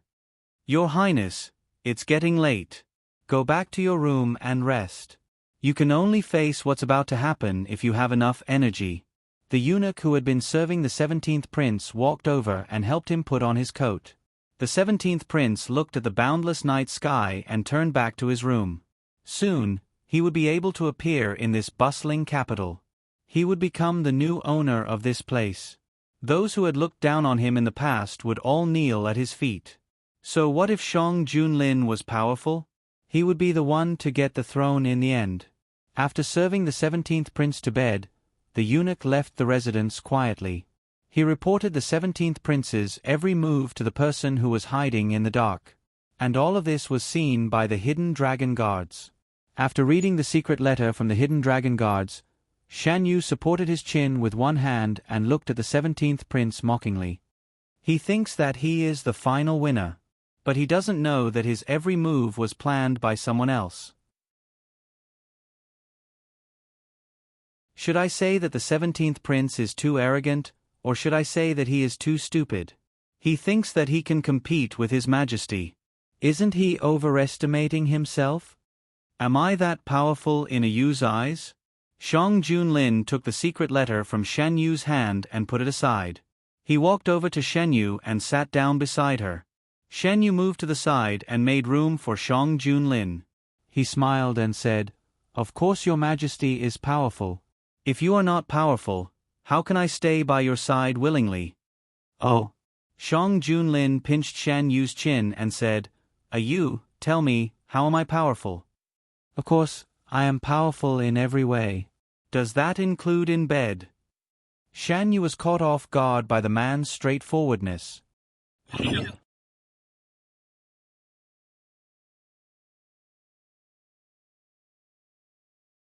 Chapter 239. Shang Junlin stared at Shan Yu. Under his gaze, the young man's snow-like skin gradually turned crimson. "Why isn't Yu speaking?" Shang Junlin's lips curled up slightly as he leaned close to the young man's ear. His voice was low and elegant, making it hard for people to imagine that he was asking such a frivolous question. "Your Majesty, why?" Shan Yu's voice paused as he felt his earlobe being bitten. Shang Junlin let go of his earlobe that had been bullied, and let out a low chuckle. His hot breath sprayed on the sensitive earlobe, and the crimson color on the white snow became even more intense. "Why isn't Yu answering my question?" Shang Junlin picked up Shan Yu's hair that had fallen by her ear and twirled it around his finger. "Wasn't Yu the one who said it in the beginning? Her hair was soft and fragrant. I was the one who said it. Your Majesty is amazing in every aspect, including in bed." Shan Yu tilted his head, and his soft lips rubbed against Shang Junlin's finger. His eyes sparkled as he slowly uttered the last two words. "Amazing." Shan Yu suddenly felt a slight pain, but he didn't care about the pain. Instead, he raised his hand and stroked the man's face. Shan Yu's body temperature had always been low. Even if he removed the ban in his body, this physique didn't change. His slightly cold fingers didn't cool down the man's body. Instead, it was like a spark falling into dry wood, igniting a raging fire. Feeling the man's heavy breathing, Shan Yu smiled. "Your Majesty, didn't you want to hear my answer? I'll answer. Oh. Without waiting for him to finish, Shang Junlin had already lowered his head and blocked the young man's opening and closing lips. Shen Yu didn't resist. He put his hands around the man's neck and pulled him towards himself. He had never resisted Shang Junlin's kiss, or rather, he was addicted to this kind of intimacy. Under the candlelight, his vision was blurred, and the light and shadow were scattered. The man picked up the black hair that fell by his neck, put it to his lips, and kissed it lovingly. You, tell me, am I powerful? Shen Yu clutched the cloth under his hand tightly. His breath was hot, and he could only nod. After the wind and rain stopped, Shen Yu lay in Shang Junlin's arms. Her whole body was soft, and she was too lazy to move. It could only be said that people's ability to adapt was extremely strong. Compared to the beginning, Shen Yu's discomfort was much lower now. After closing his eyes for a while, Shen Yu said, "Your Majesty, please give me a massage." Shang Junlin was very familiar with massaging Shen Yu. He reached out and massaged Shen Yu with moderate strength. "Do you feel any discomfort?" Shang Junlin asked in a low voice. Shen Yu shook his head. Actually, he didn't feel too bad. He just wanted to order Shang Junlin around. The two stopped talking, and the atmosphere around them was warm. The attendant was ordered to bring warm water. Shang Junlin got up, poured a cup of hot water, and came back with it. He pulled Shen Yu into his arms again. "Drink some water to moisten your throat." Shen Yu lowered his head and drank the water in Shang Junlin's hand. "How is General Gu?" "Why did you mention another man at this time?" Shang Junlin put the cup on the small table, and his tone was a little dissatisfied. He wasn't dissatisfied with Shen Yu, but with General Gu, who took Shen Yu's attention at this time. "I was talking business with Your Majesty." "Who asked Your Majesty to?" Shen Yu didn't finish the rest of his words, but both of them knew what he was going to say. "It's my fault." The man who was satisfied was easy to talk to. "You is so attractive. I never have any self-control in front of you. Is Your Majesty blaming me?" Shen Yu looked at the man from the corner of his eyes, and the corners of his eyes slightly drooped. "How can I bear to blame you? If it's my fault, it's my lack of self-control." "Good you, don't be angry with me." Shang Junlin intimately rubbed the cheek of the person in his arms, and his tone was full of love. Shen Yu naturally wouldn't be angry because of such a small matter. The more attractive he was to Shang Junlin, the deeper Shang Junlin loved him. Shen Yu liked the feeling of being needed. "I won't be angry with Your Majesty." Shen Yu kissed Shang Junlin's face. "Your Majesty, let's talk business." Shang Junlin and Shen Yu talked business. Gu Huai incorporated the army of the Lin family, and killed the people who were hiding in the mountains to take advantage of the situation. They are now on their way to the capital. Shen Yu, such a big movement. Has the person behind the scenes received the news? Shang Junlin, the news hasn't arrived yet. Gu Huai acted very quickly and caught the other party off guard, not giving the other party a chance to report. Previously, Gu Huai acted to let those people think that the plan was developing according to their expectations. Now that the person's attention is on the capital, they won't spend too much energy on Gu Huai. When those people react, everything will have been settled, and it will be impossible to change anything. Shen Yu, the imperial court has sent people to the temporary imperial residence. How is the situation there? Shang Junlin, Feng Jun can handle it. I've sent people to support, so there won't be any problems. The situation in the temporary imperial residence wasn't as bad as the ministers thought. In order to get rid of Shang Junlin, the person behind the scenes sent elite men of sacrifice to assassinate him. In addition, a large number of soldiers were sent to surround the temporary imperial residence, not allowing anyone to enter or leave.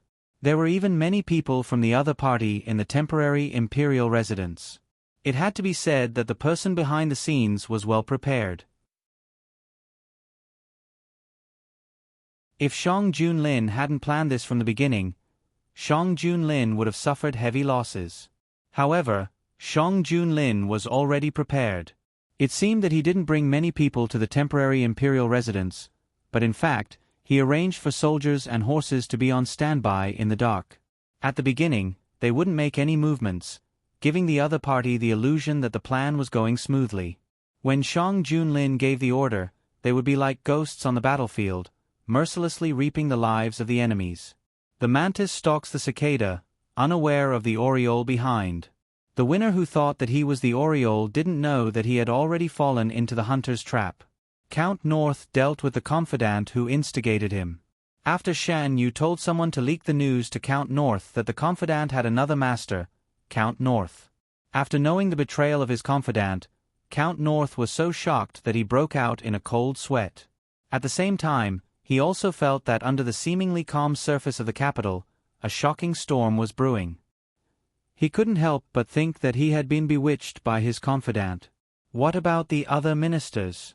Were there people lurking around them to lure them into the abyss? Now in the capital, how many people were bewitched? What about His Majesty? Did he know that someone wanted to make a move in the capital? At such a critical moment, what should he do? No one could give him a definite and feasible answer. As time passed, the uneasiness in the imperial court grew. After the general sent to the temporary imperial residence entered the southern border, he suddenly lost contact with the imperial court. This time, the ministers who were hoping for a fluke also knew that something was going to happen. On a drizzling morning, the ministers who had a say in the imperial court all received an invitation letter. The invitation letter was from one of the cabinet ministers, Lord Duan, inviting them to have a chat, saying that there was something important to discuss. At the same time, an inconspicuous gray pigeon flew out of the city. The officials tidied themselves up and went to the place mentioned in the letter. On the way, they met familiar officials and couldn't help but talk to them. Lord Duan suddenly summoned us. Is there news about His Majesty? I'm not sure. Let's go and see. It's been so many days, but there's still no news from His Majesty. It's impossible not to worry. After arriving, the officials found that there were a lot of people. The sharp-minded ones faintly felt that some of the officials were different from others. I don't know why Lord Duan invited us here. Seeing Lord Duan come in, the Prime Minister took the lead to speak. Prime Minister, don't worry. After speaking, Lord Duan faced the officials and said in a deep voice, Today, I invited everyone here for the national affairs. The country can't be without a ruler. Now there's no news about His Majesty, we can't just sit and wait. What do you mean, Lord Duan? The Prime Minister's face darkened. His Majesty has no children. If there's an accident, will everyone continue to be like this? As soon as he finished speaking, there was a burst of hushed discussion in the hall. Lord Duan is so bold. His Majesty's whereabouts are unknown, but no one can be sure that something has happened to His Majesty. Is Lord Duan so impatient to do something? It's not that I want to do anything, but it's just a precaution. Otherwise, it's impossible for such a big country to be without a ruler. Don't you think so, Prime Minister? How could the officials not know what Lord Duan was planning by inviting them here? They just couldn't believe it. How could Lord Duan be so bold? Was all of this premeditated? Was the loss of contact between the imperial palace and the imperial court deliberately caused by someone? Is Lord Duan planning to rebel? Another official beside the Prime Minister asked. These words could be said to be quite impolite. As soon as he finished speaking, the atmosphere in the hall was stifling. The hearts of the officials were almost in their throats. They didn't expect someone to say it out loud while they were still guessing. You can't say such things casually. Lord Duan's expression didn't change. I'm just asking for everyone's opinion. What if we don't agree? One of the officials asked with a stiff neck. Lord Zhou's youngest son seems to have just started learning to speak. He's white and chubby, very cute. He's so young. If something happens to him, it'll be a pity. Don't you think so, Lord Zhou? Some of the officials stood behind Lord Duan, and the one who spoke was one of them. Lord Zhou's expression was very ugly. Hearing this, how could the officials not understand that this was a Hongmen banquet? Many officials tried to leave, but they didn't expect that before they could walk out of the main door, the imperial guards who had appeared out of nowhere forced them back. Ministers, there is no harm in thinking about it. Even if it's not for yourself, you have to think about it for your family. We are all colleagues, and no one wants to go too far. That person looked at his colleagues who were in a difficult situation and smiled. What do you want to do? Lord Zhou gritted his teeth. Why can you order the imperial guards around? I just want you all to think about what to do. The Prime Minister reached out to stop Lord Zhou, who wanted to say something. Like you said, His Majesty doesn't have an heir. Who do you want to temporarily govern the country? His Majesty doesn't have an heir, but he has a brother who is also the son of the previous emperor. The 17th prince can take on this responsibility. Lord Duan said lightly. And the 17th prince has the imperial edict left by the previous emperor. How is that possible? Genius 1 second. Remember this website. www.bq50. CC Literature Mobile Version Reading Website. bq50. CC.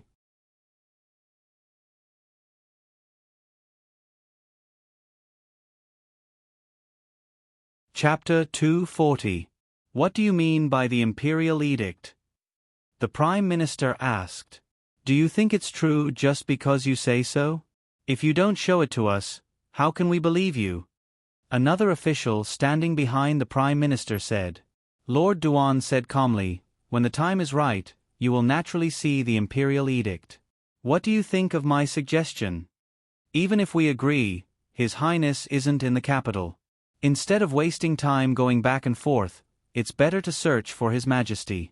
It's not that we don't want to, but His Highness can't be compared to His Majesty in any way. In the side hall, Shang Junyi, who was being talked about, silently clenched his fists that were hidden in his sleeves. He knew that he couldn't compare to Shang Junlin, but being belittled so openly still made him feel suffocated in his chest, neither up nor down. Your Highness, the eunuch next to him whispered. It's nothing. Shang Junyi suppressed his complicated emotions and tried his best to calm down. So what if Shang Junlin was powerful? The final victory would still be his. The quarrel in the main hall continued, and the fists in Shang Junyi's sleeves clenched tighter and tighter. He had never thought of this position, but someone had placed the opportunity in front of him. Almost no one could resist such a great temptation. Just like those people said, they were both children of the previous emperor. Why could Shang Junlin do it but not him? Shang Junyi straightened his clothes and walked into the main hall under the protection of the guards. As expected, he saw the shock on the official's face. This is a premeditated. Before the official could finish, the guards who came in with Shang Junyi suddenly blocked his mouth and pulled him out. The sharp weapons were pointed at the officials led by the Prime Minister. The meaning was clear: if you don't listen, don't blame the weapons for being blind. The main hall instantly fell silent. Even though they had already predicted this, when it really came to this moment, the officials still felt very conflicted. Other than their own safety, they were more worried about the safety of their families. If the other party could use his son to threaten Lord Zhou, then what about their families? Under the threat of force, they didn't dare to do anything. Don't worry, my lords. As long as you do as we say, you and your families will be fine. Shang Junyi stood in front of Lord Duan and comforted him. It would have been better if he hadn't spoken. Once he did, the minister's anger, which they had nowhere to vent, was directed at him. In your dreams. The officials present were clearly divided into two factions. One faction was led by Lord Duan, who followed behind Shang Junyi. The other faction was led by the Prime Minister, who was surrounded in the middle by the guards. The latter was the majority, and they were all important officials of Shang Junlin. Master Duan, what should we do now? Shang Junyi asked when they arrived at the side hall. We can't let this drag on for too long. If the people outside realize that something is wrong, the situation will be very unfavorable for us, Master Duan said. Shang Junyi was perplexed. But isn't the Imperial Army under our command? Other than the Imperial Army, there are other garrisons in the capital. Besides, the Imperial Army doesn't only listen to our orders. There was one more thing that Lord Duan didn't mention. Even though the Imperial Army seemed to be under their command, it was actually under someone else's command. Lord Duan had tried asking Shang Junyi about the identity of the mastermind behind the Imperial Army, but even Shang Junyi himself didn't know. After a few fruitless attempts, he could only put the matter aside for the time being. At the moment, only a portion of the Imperial Army was under their command. The other portion was being held back, and it wouldn't pose a hindrance to their plans for the time being. However, that didn't mean that it wouldn't be for the time being. They had to end the battle quickly so that those people wouldn't be able to do anything once the dust settled. How many families do we have in our hands now? Shang Junyi knew this as well. He didn't expect to be able to make these officials listen to him with just a little threat. They had made preparations for both sides. These people might be able to disregard their own lives for the sake of the greater good, but what about their wives and children? How could they not care at all? Not many. Other than Lord Zhou's family, there are less than 10 families under our control. It wasn't easy to control the families of these officials. They had too few people at their disposal. If not for the lack of news from Shang Junlin and the instability of the people in the capital, they wouldn't have been able to do much. Both sides were in a stalemate for the time being. The officials were confined to the main hall and guarded by armed guards. They couldn't do anything because they were worried about their wives and children. After dealing with Shang Junyi, Lord Duan went to the study. There was already someone waiting for him. It was the man who had come to his residence to seek cooperation. Lord Duan walked in and asked, "The plan has been going on for so long. Is your master still unwilling to show himself?" Yes, from the beginning until now, he had only been communicating with this man. The real mastermind had never shown himself. "You have seen my sincerity. Isn't it time for you to show some sincerity? I don't want my collaborator to be a coward who doesn't even want to show his face." "Lord Duan, why are you in such a hurry? Isn't this prince here?" A voice came from behind him. Master Duan's body tensed up instinctively. He turned around and saw a masked face. The man slowly took off his mask. "It's you." Lord Duan's eyes widened. The person who had appeared before him was completely out of his expectations. "You seem surprised to see me, Lord Duan?" The man placed the mask on the table. "I just don't understand why your Royal Highness would go through so much trouble to push a young boy to the throne." Lord Duan calmly suppressed his shock. "Your Royal Highness, King An, everyone wants to sit on that throne, but not me. I can feel your sincerity. Once this is done, I will fulfill my promise to you." To be honest, King An was also in disbelief at Lord Duan's actions. He didn't expect him to be able to capture all the influential officials in the imperial court. Things were progressing more smoothly than he had expected. "Everyone is here. What does your Royal Highness plan to do next?" "There's no hurry." King An clapped his hands. A servant in black carried a wooden box in. The box was placed in front of Lord Duan. "This is..." "Lord Duan, why don't you open it and take a look?" King An looked at him calmly. Lord Duan took 2 steps forward and slowly opened the wooden box under King An's watchful gaze. His movements suddenly stopped. He stared at the thing in the box. He couldn't find his voice for a long time. An imperial edict was quietly placed in the wooden box. Lord Duan took out the imperial edict with mixed feelings. He couldn't help but ask, "Is this real?" I believe that Lord Duan has the ability to distinguish between real and fake. Lord Duan didn't even realize that at this moment, his hands were trembling. They had always doubted the authenticity of this imperial edict. They never thought that it would fall into his hands. He had been an official for many years. Now that he was a cabinet minister, he could naturally distinguish whether an imperial edict was real or fake. Because of this, he found it even more inconceivable. This imperial edict was real. There was no doubt about this. But, how could it be? Why would King An have such an imperial edict? What was even more inconceivable was that this was an imperial edict for ascension. With it in your hands, I don't need to say more. Lord Duan should know what to do, right? Seeing Lord Duan's dazed expression, Kingen reminded him. In the hall, the ministers gathered together. Several hours had passed, but nothing happened. Shang Junlin received a secret letter from the capital. He said to Shen Yu, who was standing beside him, "It has begun." The place where they were staying now was very close to the capital. They could enter the city in less than 2 hours. The Imperial Guards who were trapped by the trap had already contacted them. The leader of the Imperial Guards brought the recent movements in the capital. When he was transferred out of the capital for no reason, he faintly felt that something was wrong. Now that he saw with his own eyes that Shang Junlin and Shan Yu were safe, he was relieved. Lady Zhou fainted on the way to burn incense. When she woke up, she found that she was in a completely unfamiliar place. She was locked up with several other ministers' wives. Her first reaction was to find her child. This time, she burned incense to pray for her youngest son, so she brought her child along. Fortunately, the child was by her side. She could reach out and grab him. She hugged the child in her arms.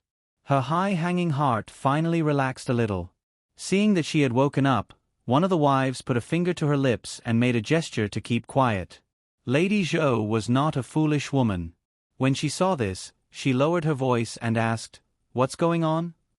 One after another, the others woke up. After a brief conversation, they found that everyone had suddenly fainted and was brought here. "I'm afraid that they want to use us to threaten our families." Almost instantly, they figured out the cause and effect.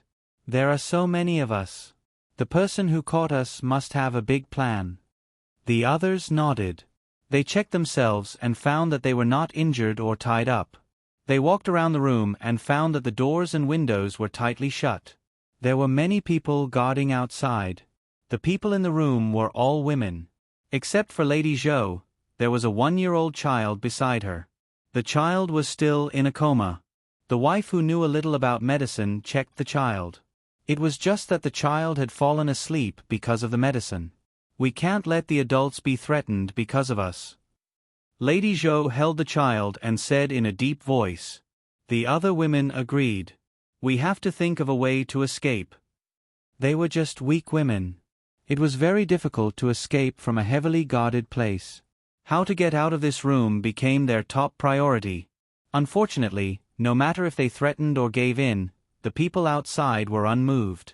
Only when they made the most noise, they threatened, "If you want to get out in one piece, stay here quietly." After a while, the sky was dark. There were no candles in the room, so it was dark. The night was the easiest to breed fear. The wives huddled together and comforted each other. Every quarter of an hour became extremely unbearable. After some time, a few drunk men barged in. The moonlight shone in through the open door, bringing with it despair. "What do you want to do? What do we want to do?" The man laughed. "There are so many beauties here. After these 2 days, we don't even know if we can survive. Why don't we let our brothers have some fun first?" After saying that, they pounced on them. The women who had been hungry for a day were no match for these people. Seeing that they could not resist, one of them pulled out a hairpin and stabbed forward. Even if they died, they would drag these people down with them. In a moment of carelessness, the man who pounced on them was stabbed in the neck. The stinging pain made the man sober up for a moment, followed by rising anger. Slap! The hairpin was knocked away.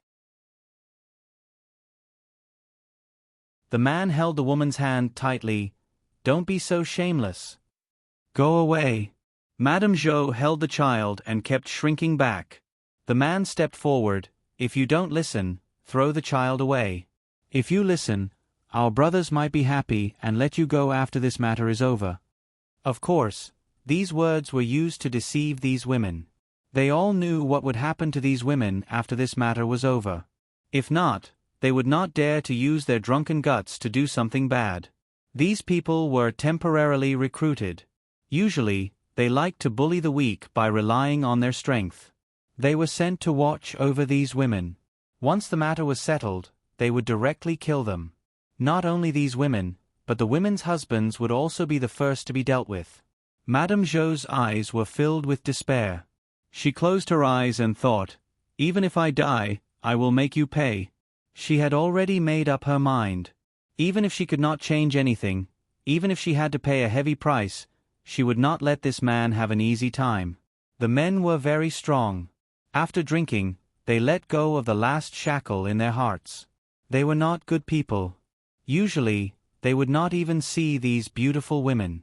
Now that so many of them came back, they were destined to be killed. If they did not do something, they would feel sorry for themselves. The man smiled maliciously and approached. The smell of alcohol mixed with the body odor made people want to vomit. She clenched her fists tightly and dug her nails into her palms. She could not feel any pain. At the critical moment, a cold arrow came from outside the door and went straight into the man's back. Madame Zhou was stunned for a moment. She loosened her clenched fists and slowly felt the pain. The man groaned and fell straight down. Madame Zhou pushed the man aside and looked outside the door. The others also felt that something was wrong. They stopped what they were doing and turned around. They said fiercely, "Who dares to ruin our business?" A young man in white stood outside the door and pulled the bowstring, a group of trash who only know how to bully women. Living in this world is a waste of food. 3 arrows were shot at the same time. 3 people fell down with a groan. The other women who were frightened also noticed the people outside the door. They looked over. Genius 1 second. Remember this website. www.bq50. CC Literature Mobile Version Reading Website. bq50. CC. You're tuning in to the Narrate and Escape YouTube channel. Don't forget to subscribe and join us on this journey to catch the most captivating stories.